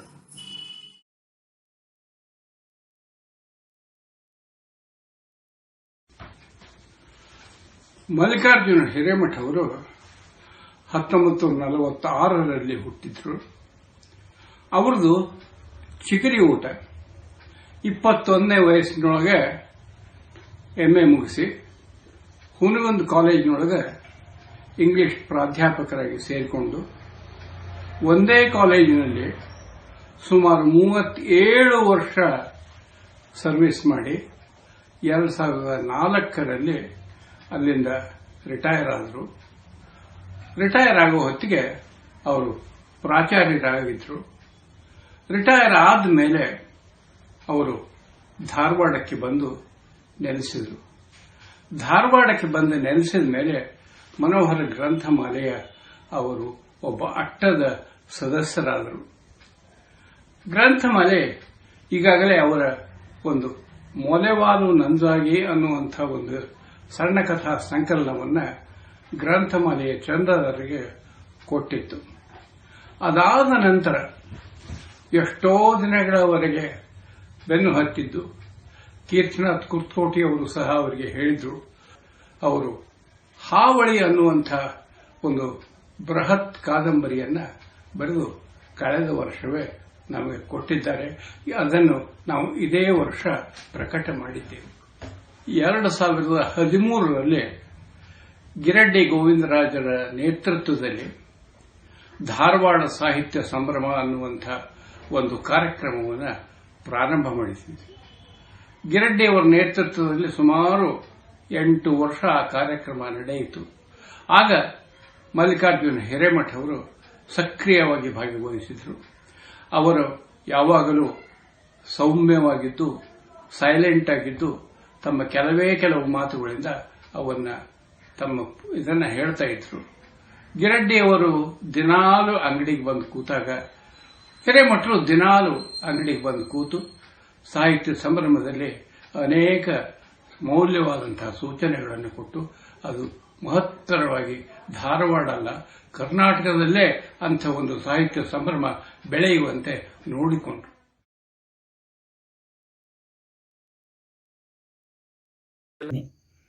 ಪ್ರೊಫೆಸರ್ ಮಲ್ಲಿಕಾರ್ಜುನ ಹಿರೇಮಠ ಗುರುಗಳು ನನ್ನ ಅಚ್ಚುಮೆಚ್ಚಿನ ಗುರುಗಳು. ವಿಜ್ಞಾನ ವಿಭಾಗದ ವಿದ್ಯಾರ್ಥಿನಿಯಾಗಿದ್ದ ನನಗೆ ಭಾಷೆ ಸಾಹಿತ್ಯದ ಬಗ್ಗೆ ಆಸಕ್ತಿ ಮೂಡಿಸಿದವರು. ಒಬ್ಬ ಪ್ರಾಧ್ಯಾಪಕರಾಗಿ ಅವರ ಸಮಯ ಪಾಲನೆ, ವಿಷಯವನ್ನು ವಿಸ್ತಾರವಾಗಿ ಹೇಳುವಾಗ ಅವರು ಉಪಯೋಗಿಸುವ ಭಾರವಿಲ್ಲದ ಭಾಷೆ, ಅವರ ಧ್ವನಿಯಲ್ಲಿನ ಸ್ಪಷ್ಟತೆ ವಿದ್ಯಾರ್ಥಿಗಳಲ್ಲಿ ಸಾಹಿತ್ಯಾಸಕ್ತಿಯನ್ನು ತುಂಬುವ ಬಗೆ ತುಂಬ ವಿಶಿಷ್ಟ ಹಾಗೂ ಆಕರ್ಷಣೀಯವಾಗಿರುತ್ತಿತ್ತು. ಶಿಸ್ತು, ಸ್ವಚ್ಛತೆ, ಮಂದಹಾಸ ಅವರ ವ್ಯಕ್ತಿತ್ವವನ್ನು ಇನ್ನಷ್ಟು ಆಕರ್ಷಣೀಯಗೊಳಿಸಿದ್ದವು. ಅವರ ಕೋಪವನ್ನಂತೂ ನಾನು ಕಂಡೇ ಇಲ್ಲ. ನಾನು ಅದೇ ಹುನಗುಂದ ಮಹಾವಿದ್ಯಾಲಯಕ್ಕೆ ಸಸ್ಯಶಾಸ್ತ್ರ ಉಪನ್ಯಾಸಕಿಯಾಗಿ ಸೇರ್ಪಡೆಯಾದಾಗ ಪ್ರೊಫೆಸರ್ ಮಲ್ಲಿಕಾರ್ಜುನ ಹಿರೇಮಠ ಗುರುಗಳ ಜೊತೆಗೆ ಕೆಲಸ ಮಾಡುವ ಸದವಕಾಶ ಸಿಕ್ಕಿತು. ಒಬ್ಬ ಸಹೋದ್ಯೋಗಿಯಾಗಿ ಅನೇಕ ವಿಷಯಗಳನ್ನು ಅವರಿಂದ ಕಲಿತೆ. ವಿದ್ಯಾರ್ಥಿಗಳಲ್ಲಿನ ಸಾಹಿತ್ಯ ಪ್ರತಿಭೆಯನ್ನು ಹೊರತರುವಲ್ಲಿ ಅವರು ಯಶಸ್ವಿಯಾಗಿದ್ದರು. ಅಂತೆಯೇ ಹುನಗುಂದದಂತಹ ಗ್ರಾಮೀಣ ಪರಿಸರದಲ್ಲಿ ಅವರು ಅನೇಕ ಪ್ರತಿಭಾವಂತ ಹೆಸರಾಂತ ಸಾಹಿತಿಗಳನ್ನು ಪರಿಚಯಿಸಿದರು. Shri G S Amur, Keertinath Kurtakoti, K V Subbanna, G S Shivarudrappa, H S Venkateshamurthy, Giraddi Govindaraj ಹೀಗೆ ಇನ್ನೂ ಅನೇಕ ಸಾಹಿತ್ಯ ದಿಗ್ಗಜರು ನಮ್ಮ ಮಹಾವಿದ್ಯಾಲಯಕ್ಕೆ ಇವರ ಸೇವಾ ಅವಧಿಯಲ್ಲಿ ಆಮಂತ್ರಿತಗೊಂಡಿದ್ದರು. 2001ರಲ್ಲಿ ಪ್ರೊಫೆಸರ್ ಹಿರೇಮಠ್ ಗುರುಗಳು ಪ್ರಾಚಾರ್ಯರಾಗಿ ಅಧಿಕಾರ ವಹಿಸಿಕೊಂಡು ಅತ್ಯಂತ ದಕ್ಷ ಆಡಳಿತಗಾರರಾಗಿ ವಿದ್ಯಾರ್ಥಿ ಹಾಗೂ ಪ್ರಾಧ್ಯಾಪಕ ಬಳಗದಲ್ಲಿ ಗುರುತಿಸಿಕೊಂಡರು. ಇವರ ಅಧಿಕಾರಾವಧಿಯಲ್ಲಿ ನಮ್ಮ ಮಹಾವಿದ್ಯಾಲಯವು ಪ್ರಗತಿಯತ್ತ ದಾಪುಗಾಲು ಹಾಕಿತು. ಒಟ್ಟಾರೆಯಾಗಿ ಗುರುಗಳಾಗಿ, ಸಹೋದ್ಯೋಗಿಯಾಗಿ, ಆಡಳಿತಗಾರರಾಗಿ, ಮಾರ್ಗದರ್ಶಕರಾಗಿ, ಇವೆಲ್ಲಕ್ಕೂ ಮಿಗಿಲಾಗಿ ಮಾನವೀಯ ಮೌಲ್ಯಗಳುಳ್ಳ ಹೃದಯವಂತರಾಗಿ ಹಿರೇಮಠ್ ಸರ್ ನನ್ನ ಜೀವನದಲ್ಲಿ ಪ್ರಭಾವ ಬೀರಿದ್ದಾರೆ. ಅವರ ವಿದ್ಯಾರ್ಥಿನಿಯಾಗಿ, ಸಹೋದ್ಯೋಗಿಯಾಗಿ ಕಾರ್ಯನಿರ್ವಹಿಸಿದ ನಾನೇ ಸುದೈವಿ. ನನ್ನ ಅಚ್ಚುಮೆಚ್ಚಿನ ಗುರುಗಳಿಗೆ ಈಗ 75ರ ಸಂಭ್ರಮ. ಈಗ ಅವರಿಗೆ ಅಭಿನಂದನಾ ಸಮಾರಂಭ ಜರುಗುತ್ತಿರುವುದು ಹರ್ಷದಾಯಕ ವಿಷಯವಾಗಿದೆ. ಈ ಸಂದರ್ಭದಲ್ಲಿ ಅವರಿಗೆ ದೇವರು ಆಯಸ್ಸು, ಆರೋಗ್ಯವನ್ನು ನೀಡಿ ಅವರು ಇನ್ನಷ್ಟು ಸಾಹಿತ್ಯ ಸೇವೆಯನ್ನು ಮಾಡುವಂತಾಗಲಿ ಎಂದು ಆಶಿಸುತ್ತೇನೆ. ಮತ್ತೊಮ್ಮೆ ನನ್ನ ಗುರುಗಳಿಗೆ ನಮಸ್ಕಾರಗಳು. ದಿನಗಳ ಹಿಂದೆ ಈ ವಾಟ್ಸಪ್ ಗ್ರೂಪ್ನಲ್ಲಿ ಅಬ್ದುಲ್ ರೆಹಮಾನ್ ಬೀದರ್ ಕೋಟೆಯವರು ಒಂದು ಕಥೆಯನ್ನು, ಒಂದು ಸಣ್ಣ ಕಥೆಯನ್ನು, ಒಂದು ವಾಟ್ಸಪ್ ಕಥೆಯನ್ನು ಹಾಕಿದ್ದರು. ಆ ಕಥೆ ಕೊನೆಯಲ್ಲಿ ಏನು ಹೇಳುತ್ತೆ ಅಂದರೆ, ನಾನು ಲೆಕ್ಕವಿಲ್ಲದಷ್ಟು ಪುಸ್ತಕಗಳನ್ನು ಓದಬೇಕೆಂದಿದ್ದೆ, ಆದರೆ ಈಗ ಲೆಕ್ಕದ ಪುಸ್ತಕದಲ್ಲೇ ಮುಳುಗಿ ಹೋಗಿದ್ದೇನೆ, ಲೆಕ್ಕವಿನ್ನೂ ಬಾಕಿ ಇದೆ ಅಂತ. ಈ ಕತೆ ನನಗೆ ಯಾಕೆ ಈಗ ಹೇಳಬೇಕು ಅನ್ನಿಸ್ತಂದರೆ, ಶ್ರೀಯುತ ಮಲ್ಲಿಕಾರ್ಜುನ್ ಹಿರೇಮಠ್ ಗುರುಗಳು ನನ್ನನ್ನು ಒಬ್ಬ ಕವಿಯಾಗಿಸಬೇಕು, ನನ್ನಲ್ಲಿ ಇರುವ ಬರಹಗಾರನನ್ನು, ಕತೆಗಾರನನ್ನು ಈಚೆ ತರಬೇಕು, ಹುಟ್ಟಿಸ್ಬೇಕು ಅಂತ ಪ್ರಯತ್ನಪಟ್ಟರು. ನಾನು ಕವಿ ಅಥವಾ ಕತೆಗಾರ ಆಗದೇ ಇದ್ದರೂ ಕೂಡ ಸಾಹಿತ್ಯದಲ್ಲಿ ಅಪಾರವಾದ ಆಸಕ್ತಿಯನ್ನು ಬೆಳೆಸ್ಕೊಂಡೆ. ಜೀವನದುದ್ದಕ್ಕೂ ಸಾಹಿತ್ಯದ ವಿದ್ಯಾರ್ಥಿಯಾದೆ. ಈ ಸಾಹಿತ್ಯ ಆಸಕ್ತಿ ನನ್ನಲ್ಲಿ ಮೂಡಿಸ್ತೇ ಇದ್ದರೆ ಗುರುಗಳು, ನನ್ನ ಜೀವನ ಎಷ್ಟು ಶುಷ್ಕವಾಗ್ತಿತ್ತು. ನಾನು ಎಸ್ ಕೆ ಕೊನೆಸಾಗರ, ಪ್ರಾಥಮಿಕ ಶಾಲಾ ಶಿಕ್ಷಕ, ಹುನಗುಂದ. ಮಲ್ಲಿಕಾರ್ಜುನ ಹಿರೇಮಠ್ ಗುರುಗಳ ಅಪ್ಪಟ ಶಿಷ್ಯರಲ್ಲಿ ಒಬ್ಬ. PUCಯಿಂದ ಅವರ ಮನೆಯ ಸದಸ್ಯನಾಗಿದ್ದಂಥ ನಾನು ಮುಂದಿನ ಅವರ ಸಾಹಿತ್ಯಿಕ ಸುಮಾರು 3 ದಶಕಗಳ ನಡೆಯಲ್ಲಿ ಅವರ ಬಹುತೇಕ ಬರಹಗಳ ಲಿಪಿಕಾರನಾಗಿ ಕೆಲಸ ಮಾಡಿದೆ. 1989ರ ಸುಮಾರಿಗಿರಬಹುದು, ಹಿರೇಮಠ್ ಸರು ಹುನಗುಂದದಲ್ಲಿ ನೀನಾಸಂ ಪ್ರತಿಷ್ಠಾನದಿಂದ ಕಮ್ಮಟಗಳನ್ನು ಆಯೋಜನೆ ಮಾಡ್ಲಿಕ್ಕೆ ಶುರು ಮಾಡಿದರು. ಸುಮಾರು 4 ಕಮ್ಮಟ ಮಾಡಿದಾಗ ಅವರು ಸಂಘಟನೆಯ ಮುಖ್ಯ ರೂವಾರಿಯಾಗಿದ್ದರೆ, ಅವರ ಹಿಂದಿನ ವ್ಯಕ್ತಿಗಳಾಗಿ, ಅವರು ಮಾಡುವಂಥ ಎಲ್ಲ ಕೆಲಸಗಳ ಪೂರಕ ವ್ಯಕ್ತಿಗಳಾಗಿ ನಾನು ಮಾಡಿದೆ. ಅವ್ರ ಜೊತೆ ಪ್ರೊಫೆಸರ್ ಮಹೇಶ್ ತಿಪ್ಶೆಟ್ಟಿ ಅವರು ಖಾಯಂ ಇರ್ತಿದ್ರು. ತಿಪ್ಶೆಟ್ಟಿ ಅವರು, ಹಿರೇಮಠ್ ಗುರುಗಳು ಆಲೋಚನೆ ಮಾಡಿದರೆ ಕಾರ್ಯಕ್ರಮಗಳನ್ನು ಅನುಷ್ಠಾನ ಮಾಡುವ, ಅಚ್ಚುಕಟ್ಟಾಗಿ ನಿರ್ವಹಿಸುವ ಕೆಲಸ ನನ್ನದಾಗ್ತಿತ್ತು. 2000 ಬಾಗಲಕೋಟೆ ಒಳಗೆ ಒಂದು ಸಾಹಿತ್ಯ ಸಮ್ಮೇಳನ, ಅಖಿಲ ಭಾರತ ಸಾಹಿತ್ಯ ಸಮ್ಮೇಳನ ನಡೀತು. ಆ ಪುಸ್ತಕ ಪ್ರಕಟಣೆಗಳ ಪರಿಷ್ಕರಣೆಗಾಗಿ ಒಂದು ಕಮಿಟಿ ಮಾಡಿದಾಗ ಗುರುಗಳು ನನ್ನನ್ನು ಕರ್ಕೊಂಡು ಹೋಗಿ ಅದರ ಸದಸ್ಯನನ್ನಾಗಿ ಮಾಡಿ, ಮುಂದೆ ಆ ಪುಸ್ತಕಗಳ ಪ್ರಕಟಣೆಗೆ ಹೋದಾಗ ಎಲ್ಲರ ಪುಸ್ತಕ ಅದು ನಿಂದೇ ಇಲ್ಲಲ್ಲ ಇದ್ರಾಗ ಅಂದರು. ಅವಾಗ ನಂದೊಂದು ಪುಸ್ತಕ ಆ ಸಂಜೆ ಹೋದವರು ಅನ್ನುವಂಥ ಪ್ರಥಮ ಕವನ ಸಂಕಲನವನ್ನು ಅವರೇ ತಿದ್ದುಪಡಿ ಮಾಡಿ ಪ್ರಕಟಣೆಯನ್ನು ಮಾಡಿ ನನ್ನನ್ನು ಸಾಹಿತಿಯನ್ನಾಗಿಸಿದರು. ಒಂದು ಅರ್ಥದಲ್ಲಿ ಸಾಹಿತ್ಯಿಕ ಬೀಜವನ್ನು ಬಿತ್ತಿದವರು ನನ್ನ ಗುರುಗಳು. ಅವರು ಎಷ್ಟು ಸಂಭಾವಿತರು ಅಂದರೆ, ನನ್ನ ತಿಳುವಳಿಕೆ ಪ್ರಕಾರ ಯಾವತ್ತೂ ಏರು ಧ್ವನಿಯಲ್ಲಿ ಮಾತಾಡಲಿಲ್ಲ. ಆದರೆ PUCಯಲ್ಲಿ ಒಂದು ಸಂದರ್ಭದಲ್ಲಿ ನಾನು ಅವರಿಗೆ ಇದರಾಗಿ ಮಾತಾಡಿದ್ದೆ. ಅವತ್ತು ಒಂದು ಸಲ ನನ್ನನ್ನು ಅವರು ಬೈದಿದ್ರು. ಅದು ಬಿಟ್ಟರೆ ಮುಂದೆ ಅವರು ನನ್ನ ಇಡೀ ಬದುಕಿನಲ್ಲಿ ನನ್ನ ಬೆನ್ನ ಹಿಂದಿನ ಮಾರ್ಗದರ್ಶಕರಾಗಿ ನನ್ನ ಬದುಕಿನ ಎಲ್ಲ ಸಂದರ್ಭದಲ್ಲಿ ಸಾಕಷ್ಟು ತಿಳುವಳಿಕೆಯನ್ನು ಹೇಳುತ್ತಾ ಒಂದರ್ಥದಲ್ಲಿ ನಾನು 23 ವರ್ಷ ಪ್ರಜಾವಾಣಿಯಲ್ಲಿ ಕೆಲಸ ಮಾಡಿದಾಗ ಸೂಕ್ತ ಎಚ್ಚರವನ್ನೂ ನೀಡುತ್ತಾ ನನ್ನ ಬದುಕಿಗೆ ನನ್ನ ಬಾಳಿಗೆ ಬೆಳಕಾದರು. ಒಂದರ್ಥದಲ್ಲಿ ಅಂತಃಕರುಣಿ ನನ್ನ ಗುರುಗಳು ನನ್ನ ಮಲ್ಲಿಕಾರ್ಜುನ್ ಹಿರೇಮಠ. ನಾನು ಡಾಕ್ಟರ್ ಶ್ರೀಶೈಲ್ ಗೋಲ್ಗೊಂಡ್, ಹುನಗುಂದದ ಪ್ರತಿಷ್ಠಿತ ವಿದ್ಯಾಸಂಸ್ಥೆಯಾದ ವಿಜಯ ಮಹಾಂತೇಶ್ ಕೃಪಾಪೋಷಿತ SR ವಸ್ತ್ರದ್ ಕಲಾ ವಿಜ್ಞಾನ ಹಾಗೂ VS ಬೆಳ್ಳಿಹಾಳ್ ವಾಣಿಜ್ಯ ಮಹಾವಿದ್ಯಾಲಯದಲ್ಲಿ ಇಂಗ್ಲಿಷ್ ವಿಭಾಗದ ಮುಖ್ಯಸ್ಥನಾಗಿ ಕೆಲಸ ನಿರ್ವಹಿಸುತ್ತಿದ್ದೇನೆ. ಪ್ರೊಫೆಸರ್ ಎಂ ಹಿರೇಮಠ ಅವರು ಇದೇ ಮಹಾವಿದ್ಯಾಲಯದಲ್ಲಿ 1967ರಲ್ಲಿ ಇಂಗ್ಲಿಷ್ ಪ್ರಾಧ್ಯಾಪಕರಾಗಿ ಸೇವೆಗೆ ಸೇರಿಕೊಂಡರು. 37 ವರ್ಷ ಸುದೀರ್ಘವಾಗಿ ಅಧ್ಯಾಪನ ಮಾಡಿ ಸಾವಿರಾರು ವಿದ್ಯಾರ್ಥಿಗಳ ಮನವನ್ನು ಸೂರೆಗೊಂಡವರು. ವೃತ್ತಿಯಲ್ಲಿದ್ದುಕೊಂಡು ಕಾವ್ಯ, ಕಥಾಸಂಕಲನ, ಕಾದಂಬರಿ, ವಿಮರ್ಶೆ ಮುಂತಾದ ಸಾಹಿತ್ಯ ಕ್ಷೇತ್ರಗಳಲ್ಲಿ ಸೇವೆ ಸಲ್ಲಿಸಿ ಕನ್ನಡ ಸಾರಸ್ವತ ಲೋಕಕ್ಕೆ ಚಿರಪರಿಚಿತರಾಗಿದ್ದಾರೆ.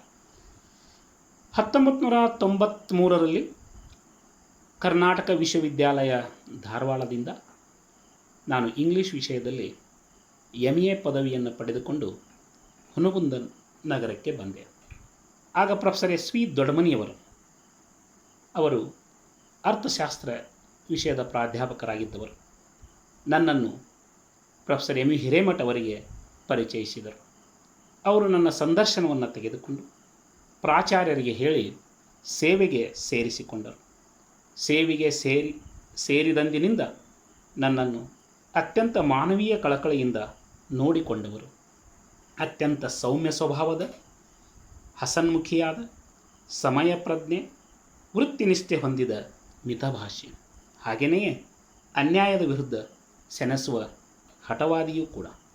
ಹುನಗುಂದಂಥ ಸಣ್ಣ ನಗರದಲ್ಲಿ ಸಾಹಿತ್ಯದ ಮೇರು ಪರ್ವತಗಳಾದ doctor Keertinath Kurtakoti, doctor Giraddi Govindaraj, doctor Raghavendra Patil ಮುಂತಾದವರನ್ನು ಕರೆಯಿಸಿ ಸಾಹಿತ್ಯದ ಕಮ್ಮಟಗಳನ್ನು ನಡೆಸಿಕೊಟ್ಟ ಹೆಗ್ಗಳಿಕೆ ಇವರದ್ದಾಗಿದೆ.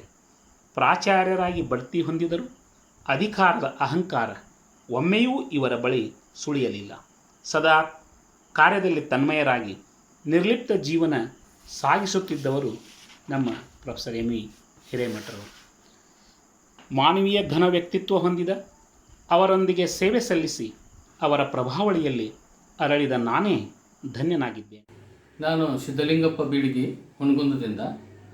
ಬಾಗಲಕೋಟೆ ಜಿಲ್ಲೆ ಹುನಗುಂದದ ವಿಜಯ ಮಹಾಂತೇಶ್ ಕಾಲೇಜಿನಲ್ಲಿ ಪ್ರಾಧ್ಯಾಪಕರಾಗಿ, ಪ್ರಾಚಾರ್ಯರಾಗಿ ಸೇವೆ ಸಲ್ಲಿಸಿ ನಿವೃತ್ತರಾದ ಮಲ್ಲಿಕಾರ್ಜುನ್ ಹಿರೇಮಠ್ ಸರ್ ನಮ್ಮ ನೆಚ್ಚಿನ ಆಂಗ್ಲ ಭಾಷಾ ಪ್ರಾಧ್ಯಾಪಕರು. ಹುನಗುಂದದಂತಹ ಅರೆನಗರ ಪ್ರದೇಶದಲ್ಲಿ ಸಾಹಿತ್ಯ ಸಾಂಸ್ಕೃತಿಕ ವಾತಾವರಣವನ್ನು ಸೃಷ್ಟಿಸಿ ನಾಡಿನ ಪ್ರಸಿದ್ಧ ಸಾಹಿತಿಗಳು, ಕಥೆಗಾರರು, ಕಾದಂಬರಿಕಾರರು, ವಿಮರ್ಶಕರು, ಚಿಂತಕರನ್ನು ಕರೆಸಿ ನಮ್ಮಂತಹ ಸಾವಿರಾರು ಸಾಮಾನ್ಯರಲ್ಲಿ ಸಾಹಿತ್ಯಾಭಿರುಚಿ ಮೂಡಿಸಿದವರಲ್ಲಿ ಎಂ ಹಿರೇಮಠ್ ಸರ್ ಪ್ರಮುಖರಾದಂಥವರು. ನಾನು PUC ಮತ್ತು ಪದವಿ ಓದುವ ಸಂದರ್ಭದಲ್ಲಿ ಎಂ ಹಿರೇಮಠ್ ಸರ್ ಮತ್ತು KB ಕುಲಕರ್ಣಿ ಅವರು ನಮಗೆ ಕಲಿಸಿದ ಆಂಗ್ಲ ಭಾಷಾ ಪಾಠಗಳು ಇಂದಿಗೂ ನೆನಪಿನಲ್ಲಿವೆ. ಲಲಿತ ಕಲಾ ವೇದಿಕೆ ಎಂಬ ಒಂದು ಸಾಹಿತ್ಯದ ವೇದಿಕೆಯನ್ನು ಕಲ್ಪಿಸಿ ನಮ್ಮಲ್ಲಿನ ಸಾಹಿತ್ಯಿಕ ಜ್ಞಾನವನ್ನು ವೃದ್ಧಿಸಿದವರಲ್ಲಿ ಎಂ ಹಿರೇಮಠ್ ಸರ್ ಪ್ರಮುಖರಾದಂಥವರು.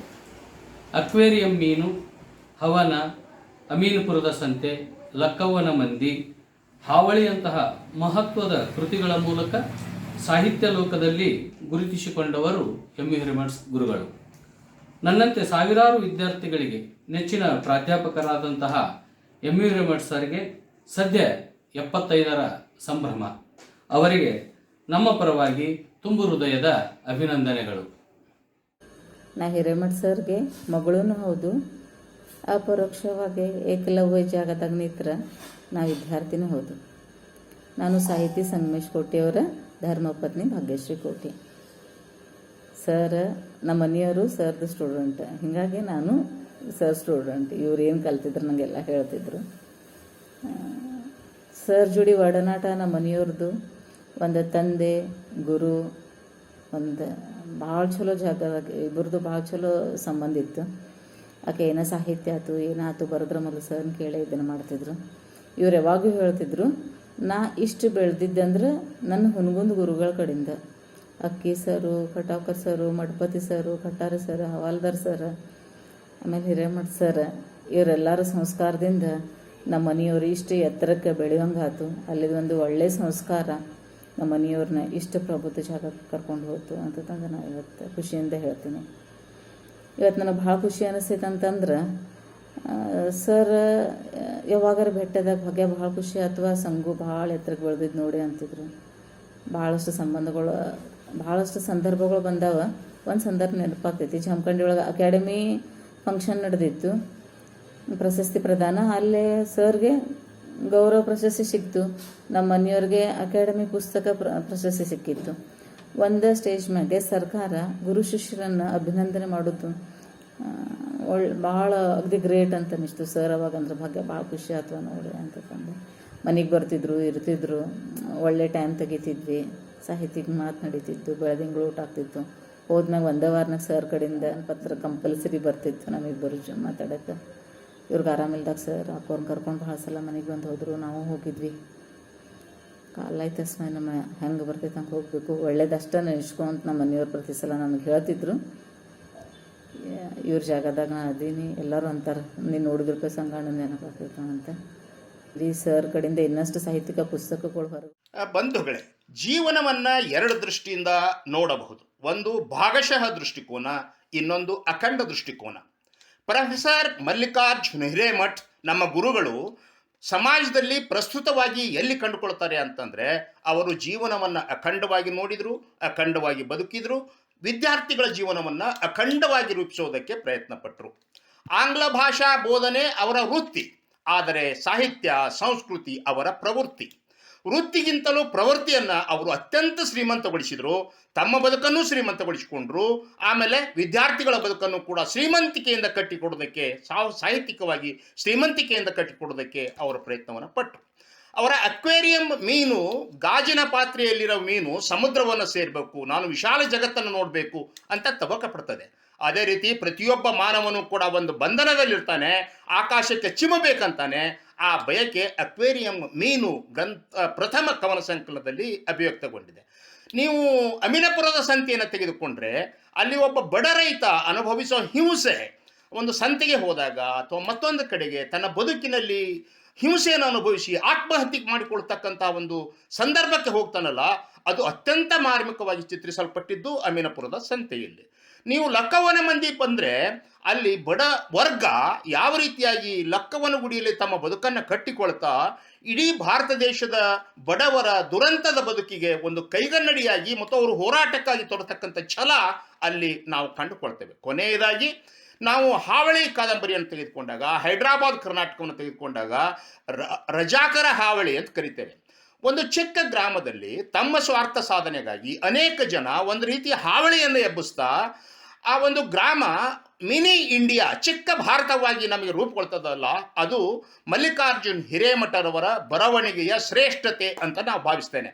1974ರಿಂದ 78ರವರೆಗೆ ಅವರ ವಿದ್ಯಾರ್ಥಿಯಾಗಿ ನಾನು ಒಂದು ಸಮಗ್ರ ಜೀವನವನ್ನು ಹೇಗೆ ನೋಡ್ಕೋಬೇಕು ಅನ್ನೋ ಬುನಾದಿಯನ್ನು ಹಾಕಿಕೊಂಡು ಆ ಮೂಲಕವೇ ಸಂಶೋಧನೆ ಮಾಡೋದಕ್ಕೆ ಅಮೇರಿಕಾದಂಥ ದೇಶಗಳಿಗೆ ಹೋಗಿ ಬರೋದಕ್ಕೆ ಸಾಧ್ಯತೆ ಆಯಿತು.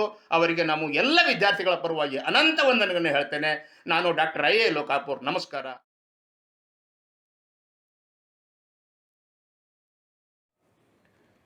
ಮಲ್ಲಿಕಾರ್ಜುನ ಹಿರೇಮಠ ಸರ್ ಎಲ್ಲರಿಗೂ ಕಾಲೇಜಿಗೆ ಹೋದ ನಂತರ ಸಿಕ್ಕಿರ್ಬೋದು, ಆದರೆ ಅವ್ರ ಸಲುವಾಗಿನ ಕಾಲೇಜಿಗೆ ಹೋದವನು ನಾನೊಬ್ಬನ ಅನಿಸುತ್ತೆ. ನನ್ನ ಜೀವನದಲ್ಲಿ ಅವರು ಎಂತಹ ತಿರುವಿಗೆ ಕಾರಣರಾದರು ಅಂತ ನಾನು ಒಂದು ಲೇಖನದಲ್ಲಿ ಬರೆದೀನಿ. ಬಹುಶಃ ಅದು ಅವರ ಅಭಿನಂದನಾ ಗ್ರಂಥದಲ್ಲಿ ಮುದ್ರಿತಗೊಂಡಿರ್ಬೋದು ಅಂತ ನನ್ನ ಅಭಿಪ್ರಾಯ. ಮಲ್ಲಿಕಾರ್ಜುನ ಸರ್ ಕುಟುಂಬದೊಂದಿಗೆ ನಾನು ಒಬ್ಬ ಸದಸ್ಯ ಅನ್ನುವಷ್ಟು ಅವರೊಡನೆ ಅವಿನಾಭಾವ ಸಂಬಂಧ ಸರ್ ಹೇಳ್ತಂಥ ಮಾತು ನೆನಪಿಗೆ ಬರ್ತದೆ. ನಮ್ಮ ತಂದೆ ಮತ್ತು ನಮ್ಮ ಊರಿನ ಇಮಾಮ್ ಸಾಹೇಬರು ಇಬ್ಬರು ಒಂದೇ ಜಗಲಿ ಮೇಲೆ ಕೂತು ಮಾತಾಡ್ತಿದ್ರು ಬಿಡು, ನಾವು ಯಾವತ್ತಿಗೂ ಒಬ್ರಿಗೊಬ್ರು ಬೇರೆ ಅನ್ನಿಸ್ಲಿಲ್ಲ ಅಂತ ಧೈರ್ಯ ಹೇಳ್ತಾರೆ. 15 ವರ್ಷದ ಅವರೊಳಗಿನ ಸಂಬಂಧ ನಾನು ಅವರ ಮುಖದ ಮೇಲೆ ಯಾವತ್ತೂ ಸಿಟ್ಟು ನೋಡಲಿಲ್ಲ. ಸದಾ ನಗುಮುಖ, ಉತ್ಸಾಹ, ಅದು ವ್ಯಕ್ತಿತ್ವ ಯಾರಿಗೂ ನೋವುಂಟು ಮಾಡಿರಲ್ಲ. ಡೋಂಗಿತನ, ಪ್ರೀತಿಯೊಳಗೆ ಕಪಟತನ ಅವರ ಜೀವನದ ಶಬ್ದಕೋಶದೊಳಗನೇ ಇಲ್ಲ. ನಾವು ಅವ್ರ ಮನೆ ಕೋಲಿ ಒಳಗೆ, ಹಿಂದಿನ ಕೋಲಿ ಒಳಗಿದ್ದಾಗ ಸ್ನೇಹಿತರೆಲ್ಲರೂ ಸೇರಿ ಸರಿಗೆ ಸಿಟ್ಟು ಬರೋಂಗೆ ಏನಾದರೂ ಮಾಡೋಣ ಅಂತ ನಗ್ತಿದ್ವಿ. ಕಣ್ಣ ಮುಂದಿನ ವ್ಯಕ್ತಿತ್ವ ಅಂದ್ರೆ ಅದು ಮಲ್ಲಿಕಾರ್ಜುನ ಹಿರೇಮಠರು ಅಂತ, ಮತ್ತು ಬೇರೆ ಯಾರೂ ಅಲ್ಲ. ನನಗೆ ಪಾಠ ಮಾಡಿ ಕಲಿಸಿದ್ದು ಕಡಿಮೆ, ಆದರೆ ಜೀವನದ ಪಾಠದೊಳಗೆ ಬಹಳ ದೊಡ್ಡ ಪಾತ್ರ ಅವ್ರದ್ದು ಐತಿ. ನಾನು ಹುನಗುಂದದೊಳಗೆ ಬೇಂದ್ರೆ ಸಾಹಿತ್ಯ ವೇದಿಕೆ ಕಟ್ಟಿದಾಗ ಉದ್ಘಾಟನೆಗೆ ಯಾರಿಗೆ ಕರಿಬೇಕು ಅಂತ ಚಿಂತೆ. ಕೊನೆಸಾಗರ ಸರ್ ನಿಮ್ಮ ಗುರುಗಳನ್ನು ಕರಿಯಲ್ಲ ಅಂದರು. ಅಷ್ಟು ದೂರದಿಂದ ಬರಬೇಕಲ್ಲ ಅಂದರು. ಬರೀ ಒಂದು ಮಾತಿಗೆ ತಮ್ಮದೇ ಖರ್ಚಿಟ್ಕೊಂಡು ಬಂದರು. ನನ್ನ ಮೇಲಿನ ಕಾಳಜಿ ಎಷ್ಟು ಹೇಳಿದ್ರು ಕಡಿಮೆ ಐತ್ರಿ. ಸುಖ ಸಂಸಾರದ ಗುಟ್ಟು ನೋಡಬೇಕು ಅಂದ್ರೆ ಗುರುಗಳ ಕುಟುಂಬ ನೋಡಬೇಕು. ಲಲಿತಾ ಅಮ್ಮ ತಾಳ್ಮೆಗೆ ಮತ್ತೊಂದು ಹೆಸರು. ಇಬ್ಬರ ಬಗ್ಗೆ ಹೇಳ್ಬೇಕಂದ್ರೆ ಒಂದು ಪುಸ್ತಕ ಸಾಲೋದಿಲ್ಲ. 3 ನಿಮಿಷದಾಗ ಹೇಳೋದು ಮುಗಿಸೋದಂದ್ರೆ ಅಳು ಮಗು ದುಃಖ ಅದುಮಿಕೊಂಡಂಗೆ ಆಕೈತಿ. ಗುರುಗಳಿಗೆ, ಅವರ ಕುಟುಂಬಕ್ಕೆ ಎಲ್ಲ ಆರೋಗ್ಯ ನೀಡಿ ಸಾಹಿತ್ಯ ಕೃಷಿ ಇನ್ನಷ್ಟು ಆಗಲಿ ಅಂತ ಪ್ರಾರ್ಥಿಸ್ತೀನಿ. ನಮ್ಮ ಮನೆಯವರಾದ ಮಲ್ಲಿಕಾರ್ಜುನರು ಪ್ರೀತಿ, ಸಹನೆ, ಅಂತಃಕರಣ ಗುಣವುಳ್ಳವರು. ದ್ವೇಷ, ಅಸೂಯೆ ಭಾವದಿಂದ ಬಹುದೂರ. ಗೆಳೆಯರ ಜೊತೆ ಮತ್ತು ಬಂಧುಗಳ ಜೊತೆ ಯಾವಾಗಲೂ ಪ್ರೀತಿ ತೋರುತ್ತಾ ಬಂದಿದ್ದಾರೆ. ಯಾರಾದರೂ ತಮ್ಮ ಸಮಸ್ಯೆಗಳನ್ನು ಬಿಚ್ಚಿಡುವವರಿಗೆ ಪರಿಹಾರ ನೀಡುತ್ತಾರೆ. ಬಡತನದಿಂದ ಬಂದ ವಿದ್ಯಾರ್ಥಿಗಳಿಗೆ ಆರ್ಥಿಕವಾಗಿ ಸಹಾಯ ಮಾಡುತ್ತಾ ಮಾನಸಿಕವಾಗಿ ಧೈರ್ಯ ನೀಡುತ್ತಾರೆ. ಅವರು ತಮ್ಮ ಗೆಳೆಯರ ಜೊತೆಗೆ ಸಾಹಿತ್ಯಿಕ, ಸಾಂಸ್ಕೃತಿಕ ಕ್ಷೇತ್ರದಲ್ಲಿ ಅನೇಕ ಕಾರ್ಯಕ್ರಮಗಳನ್ನು ಹಮ್ಮಿಕೊಂಡಿದ್ದಾರೆ. ಆಸಕ್ತರನ್ನು ಸೇರಿಸಿಕೊಂಡು ವಾರಕ್ಕೊಮ್ಮೆ ಕತೆ, ಕವನದ ಇತ್ಯಾದಿ ವಿಷಯಗಳ ಬಗ್ಗೆ ಚರ್ಚಿಸುತ್ತಿದ್ದರು. ಇದರಿಂದ ನಾನು ಸಾಹಿತ್ಯಿಕ ಗಂಧವಿರದ ಮನೆಯಲ್ಲಿ ಬೆಳೆದರೂ ಓದುವ ಹವ್ಯಾಸವನ್ನು ಬೆಳೆಸಿಕೊಂಡೆ. ದೇವರು ಅವರಿಗೆ ಆಯುರಾರೋಗ್ಯವನ್ನು ಕೊಡಲೆಂದು ಪ್ರಾರ್ಥಿಸುತ್ತೇನೆ. ನಾನು ಲತಾ ಚಲವಾದಿ, ಹುನಗುಂದದಲ್ಲೇ ಹುಟ್ಟಿ ಬೆಳೆದು ಅಲ್ಲಿಯೇ ನನ್ನ ವಿದ್ಯಾಭ್ಯಾಸವನ್ನು ಪೂರೈಸಿದ್ದೇನೆ. ನಾವು ಹೈಸ್ಕೂಲಲ್ಲಿ ಓದುವಾಗ ಅಲ್ಲಿ ಕಾಲೇಜು ಇರಲಿಲ್ಲ. ನಾವು ಹೈಸ್ಕೂಲ್ ಮುಗಿಸಿದ ವರ್ಷವೇ ಅಲ್ಲಿ ಕಾಲೇಜ್ ಪ್ರಾರಂಭ ಆಯಿತು. ಇದರಿಂದಾಗಿ ನಾವು ಕಾಲೇಜಿಗೆ ಪ್ರವೇಶವನ್ನು ಪಡೆದುಕೊಂಡೆವು. ಆದರೆ ಎಲ್ಲ ವಿಷಯಗಳನ್ನು ನಾವು ಇಂಗ್ಲೀಷ್ನಲ್ಲಿಯೇ ಬರೆಯಬೇಕಾಗ್ತಿತ್ತು. ಆದ್ದರಿಂದ ನಮಗೆ ಬಹಳ ಭಯ ಆಗ್ತಿತ್ತು. ನಾವು ಪಾಸ್ ಆಗೋದಿಲ್ಲ, ನಮಗೆ ಬರಲಿಕ್ಕೆ ಬರುವುದಿಲ್ಲ ಅಂತ ನಾವು ತಿಳಿದುಕೊಂಡಿದ್ವಿ. ಅದೇ ಸಮಯದಲ್ಲಿ ನಮ್ಮ ಹಿರೇಮಠ್ ಸರ್ ಅವರು ಇಂಗ್ಲೀಷ್ ಪ್ರೊಫೆಸರ್ ಆಗಿ ನಮ್ಮ ಕಾಲೇಜಿಗೆ ಬಂದರು.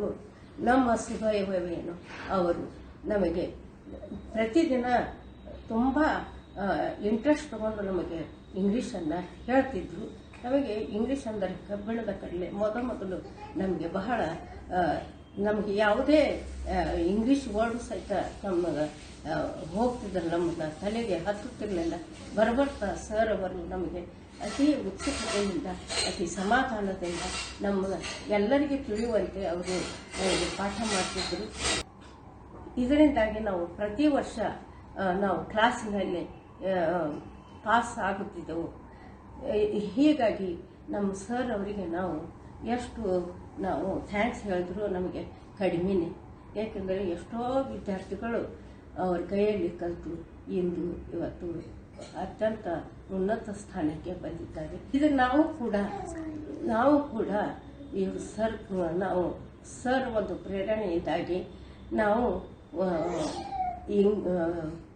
ಗ್ರ್ಯಾಜುಯೇಷನ್ ಆಗಿ ಆಮೇಲೆ PG ಮಾಡಿ ಒಂದು ಉನ್ನತ ಹುದ್ದೆಗೆ ಬಂದು ನಮ್ಮ ಒಂದು ಜೀವನದಲ್ಲಿ ನಾವು ಸಕ್ಸಸ್ಸನ್ನು ಕಂಡ್ವಿ. ಇದು ಕೂಡ ನಮ್ಮ ಸರ್ ಅವರಿಗೆ ಒಂದು ಕ್ರೆಡಿಟ್. ಶಿಕ್ಷಣ ಕ್ಷೇತ್ರಕ್ಕೆ ಅಷ್ಟೇ ಸೀಮಿತವಾಗಿರದೆ ಸಾಹಿತ್ಯದಲ್ಲಿಯೂ ಕೂಡ ಅವರು ಮುಂದುವರೆದಿದ್ದಾರೆ. ಅನೇಕ ಪುಸ್ತಕಗಳನ್ನು ಬರೆದಿದ್ದಾರೆ, ಕವಿತೆಗಳನ್ನು ಸಹ ಬರೆದಿದ್ದಾರೆ. ಹಾಗೆ ಇನ್ನೂ 100 ವರ್ಷ ಆಯುಷ್ಯ ಕೊಟ್ಟು ದೇವರು ಅವರನ್ನು ಕಾಪಾಡಲಿ ಅಂತ ಹೇಳಲು ನಾವು ಪ್ರಾರ್ಥಿಸುತ್ತೇವೆ.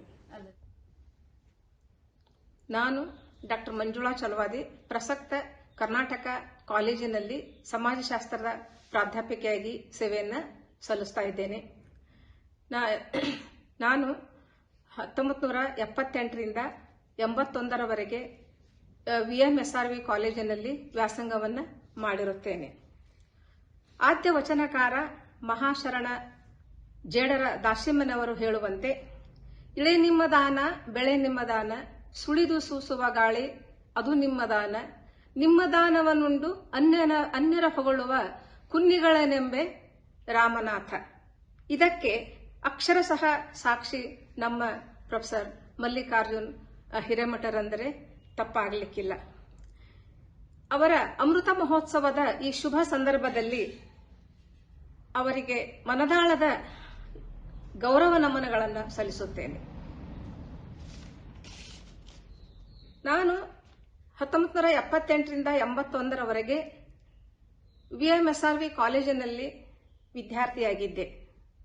ಅಂದಿನ ಗ್ರಾಮೀಣ ಪರಿಸರದಂತಹ ಹುನಗುಂದದಲ್ಲಿ ಈ ವಿದ್ಯಾಸಂಸ್ಥೆ ಇಲ್ಲದೆ ಹೋಗಿದ್ರೆ ನಾವು ಉನ್ನತ ಶಿಕ್ಷಣವನ್ನು ಪಡೆಯಲಿಕ್ಕೆ ಸಾಧ್ಯನೇ ಆಗ್ತಿರಲಿಲ್ಲ.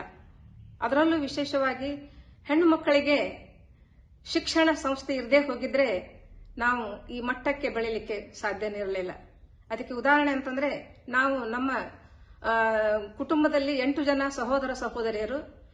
ಈ 8 ಜನರು ಕೂಡ ಈ ವಿದ್ಯಾಸಂಸ್ಥೆಯಲ್ಲಿಯೇ ವಿದ್ಯೆಯನ್ನು ಪಡೆದಿದ್ದೆವರು ಅಂತ ಹೇಳಲಿಕ್ಕೆ ನನಗೆ ಬಹಳಷ್ಟು ಹೆಮ್ಮೆ ಹಾಗೂ ಸಂತೋಷ ಅನ್ನಿಸ್ತಾ ಇದೆ. ಇದಕ್ಕೆ ಕಾರಣೀಭೂತವರಾದವರು ಪೂಜ್ಯ ಮಹಾಂತ ಅಪ್ಪಗಳು ಹಾಗೂ ಹುನಗುಂದದ ಎಲ್ಲ ಶಿಕ್ಷಣ ಪ್ರೇಮಿಗಳು. ಅವರ ಕೊಡುಗೆಯನ್ನು ನಾವು ಎಂದೂ ಕೂಡ ಮರೆಯಲಿಕ್ಕೆ ಸಾಧ್ಯನೇ ಇಲ್ಲ. ಅದರಂತೆ ನಮ್ಮ ಕಾಲೇಜಿನಲ್ಲಿ ಎಲ್ಲ ಶಿಕ್ಷಕರು, ಅದರಲ್ಲೂ ಸರ್ ಉಪ್ಪಿನವರು, ಪ್ರೊಫೆಸರ್ ಮುಲ್ಲಾ ಅವರು, ಕಲ್ಮಠ್ ಗುರುಗಳು ಹಾಗೂ ಇನ್ನಿತರ ಎಲ್ಲ ಗುರುಗಳ ಒಂದು ಸತತ ಪ್ರೋತ್ಸಾಹದಿಂದ ನಾವು ಇಂದು ಎಲ್ಲ ಕ್ಷೇತ್ರದಲ್ಲಿಯೂ ಕೂಡ ಅಲ್ಲಿನ ವಿದ್ಯಾರ್ಥಿಗಳು ತಮ್ಮದೇ ಆದ ಛಾಪನ್ನು ಮೂಡಿಸಿದ್ದಾರೆ. ಅದರಂತೆ ಗುರುಗಳು ಬೋಧನೆಯ ಜೊತೆಗೆ ಪಠ್ಯೇತರ ಚಟುವಟಿಕೆಗಳಲ್ಲೂ ಕೂಡ ವಿದ್ಯಾರ್ಥಿಗಳನ್ನು ಸಕ್ರಿಯವಾಗಿ ಭಾಗಿಯಾಗುವಂತೆ ಪ್ರೇರೇಪಿಸುತ್ತಿದ್ದುದು ಅಲ್ಲಿನ ವಿಶೇಷ ಅಂತ ನಾ ಹೇಳ್ತಾ ಇದ್ದೇನೆ. ಪ್ರೊಫೆಸರ್ ಮಲ್ಲಿಕಾರ್ಜುನ್ ಹಿರೇಮಠ ಅವರು ನಮಗೆ ಇಂಗ್ಲಿಷ್ ಬೋಧನೆಯನ್ನು ಮಾಡ್ತಿದ್ರು. ಅವರ ಸರಳ ಹಾಗೂ ಉತ್ತಮ ಬೋಧನೆ ನಮ್ಮನ್ನು ಈ ಮಟ್ಟಕ್ಕೆ ಬೆಳೀಲಿಕ್ಕೆ ಕಾರಣೀಭೂತ ಅಂತ ಆಯ್ತಂತ ನಾನು ಹೇಳ್ತಾ ಇದ್ದೇನೆ. ಮಲ್ಲಿಕಾರ್ಜುನ್ ಗುರುಗಳು ಕಠಿಣವಾದ ಇಂಗ್ಲಿಷ್ ವಿಷಯವನ್ನು ಎಲ್ಲ ವಿದ್ಯಾರ್ಥಿಗಳಿಗೂ, ಅದರಲ್ಲೂ ಗ್ರಾಮೀಣ ವಿದ್ಯಾರ್ಥಿಗಳಿಗೆ ಸರಿಯಾಗಿ ತಿಳಿಯುವಂತೆ ಹೇಳುವುದು ಅವರ ವೈಶಿಷ್ಟ್ಯವಾಗಿತ್ತು. ಎಲ್ಲರನ್ನೂ ಕೂಡ ತಮ್ಮ ಒಂದು ಬೋಧನೆಯ ಆಕರ್ಷಣೆಗೆ ಅವರು ಒಳಪಡಿಸುತ್ತಿದ್ದು ಅವರದೊಂದು ವಿಶೇಷವಾಗಿತ್ತು. ಆದ್ದರಿಂದ ಮಲ್ಲಿಕಾರ್ಜುನ್ ಹಿರೇಮಠ್ ಸರ್ ಅವರ ಒಂದು ಇಂಗ್ಲಿಷ್ ಬೋಧನೆ ಇನ್ನೂ ಕೂಡ ನಮ್ಮ ವಿದ್ಯಾರ್ಥಿಗಳಿಗೆ ಮನದಾಳದಲ್ಲಿ ಇದೆ ಅಂತ ನಾನು ಹೇಳ್ತಾ ಇದ್ದೇನೆ. ಅವರ ಈ ಅಮೃತ ಮಹೋತ್ಸವದ ಶುಭ ಸಂದರ್ಭದಲ್ಲಿ ನಮ್ಮ ಕುಟುಂಬದ ಎಲ್ಲ ಸದಸ್ಯರ ಪರವಾಗಿ ನಾನು ಅವರಿಗೆ ಶುಭ ಹಾರೈಸ್ತಾ ಇದ್ದೇನೆ.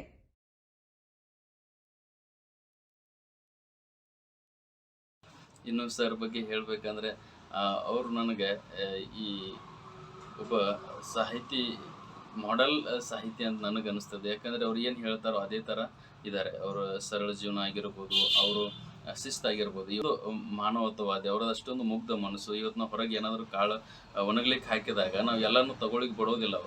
ಅವ್ರಿಗೆ ಪ್ರಾಣಿ ಪಕ್ಷಿಗಳಿಗೂ ಇದರಲ್ಲಿ ಹಕ್ಕಿದೆ ಅಂತಕ್ಕಂಥ ಮನಸ್ಸಿದೆಲ್ಲ, ಅದಕ್ಕೆ ನಾವು ಏನು ಹೇಳಿಕ್ಕೆ ಆಗೋದಿಲ್ಲ. ಸೊ ಅಷ್ಟು ಅವ್ರದ್ದು ಸೂಕ್ಷ್ಮ ಮನಸ್ಸು. ಸೊ ಅವರು ಈ ಸದಾ ಹಿಂಗೆ ಹ್ಯಾಪಿ ಇರಬೇಕು. ಅವ್ರನ್ನ ಈ ಜನ್ಮದಲ್ಲಿ ತೀರಿಸ್ಲಿಕ್ಕೆ ಆಗೋದಿಲ್ಲ. ಅದ್ರ ಜೊತೆಗೆ ಅವ್ರ ಎಲ್ಲ ಫ್ಯಾಮಿಲಿ ಮೆಂಬರ್ಸು ಅಷ್ಟಾಗಿರ್ಬೋದು, ನಮ್ಮ ಗೀತಕ್ಕ ಆಗಿರ್ಬೋದು, ಆಮೇಲೆ ಡಾಕ್ಟರ್ ಮುಕ್ತಾಕ್ ಆಗಿರ್ಬೋದು, ರಾಜೇಶ್ವರಿ ಅಕ್ಕ, ಸಹೋದರ ಚೈತನ್ಯ ಆಗಿರ್ಬೋದು, they are all very supportive. So ಅವ್ರ ಜೊತೆ ಇರೋದು ನನಗೊಂದು ಬಹಳ ಖುಷಿ ವಿಚಾರ. ಅವ್ರು ಹಿಂಗೆ ನಗ್ನಾಗ್ತಾ ಇರಲಿ ಅಂತೇಳಿ ಆಶಿಸ್ತೀನಿ. Thank you. ಎಲ್ಲರಿಗೂ ನಮಸ್ಕಾರ. ನಾನು ಸುಮೀತ್. ನಾನು ಅಜ್ಜನ ಹಿರಿಯ ಮೊಮ್ಮಗ. ಶಾಲೆ ರಜದಿನಗಳಲ್ಲಿ ನಾನು ಧಾರವಾಡಕ್ಕೆ ಬಂದಾಗ ಅಜ್ಜನ ಚಟುವಟಿಕೆಗಳನ್ನು ಗಮನಿಸಿ ಅವರ ಬಗ್ಗೆ ಕವನವೊಂದು ಬರೆದಿದ್ದೆ. ಇಂದು ನಾವೆಲ್ಲ ಮೊಮ್ಮಕ್ಕಳು ಆ ಕವನವನ್ನು ಹೇಳುತ್ತೇವೆ. ಕವನ ನನ್ನ ಅಜ್ಜ. ತಿಂಡಿ ಊಟ ಯಾವುದೇನೇ ಇರಲಿ ಮುಗಿಸಿದ್ದೇ ತಡ, ಕೋಣೆಯ ಮೂಲೆಯಲ್ಲಿ ಪುಸ್ತಕ ಹಿಡಿದು ಕೂಡುವನು ನನ್ನ ಅಜ್ಜ. ಜುಳುಜುಳು ಹರಿವ ನೀರಿನಂತೆ ಸರಾಗ ಕತೆ ಹೇಳಿ ಜನರ ಮನಸ್ಸನ್ನು ಗೆದ್ದವನು ನನ್ನ ಅಜ್ಜ. ದಿನನಿತ್ಯ ಕೆಲಸಗಳನ್ನು ಬಿಟ್ಟು ತನ್ನ ಕಷ್ಟ ಕೋಟಲೆ ಮರೆತು ಓದು ಬರಹದಲ್ಲಿ ತನ್ಮಯನ ನನ್ನ ಅಜ್ಜ. ಧನ್ಯವಾದಗಳು.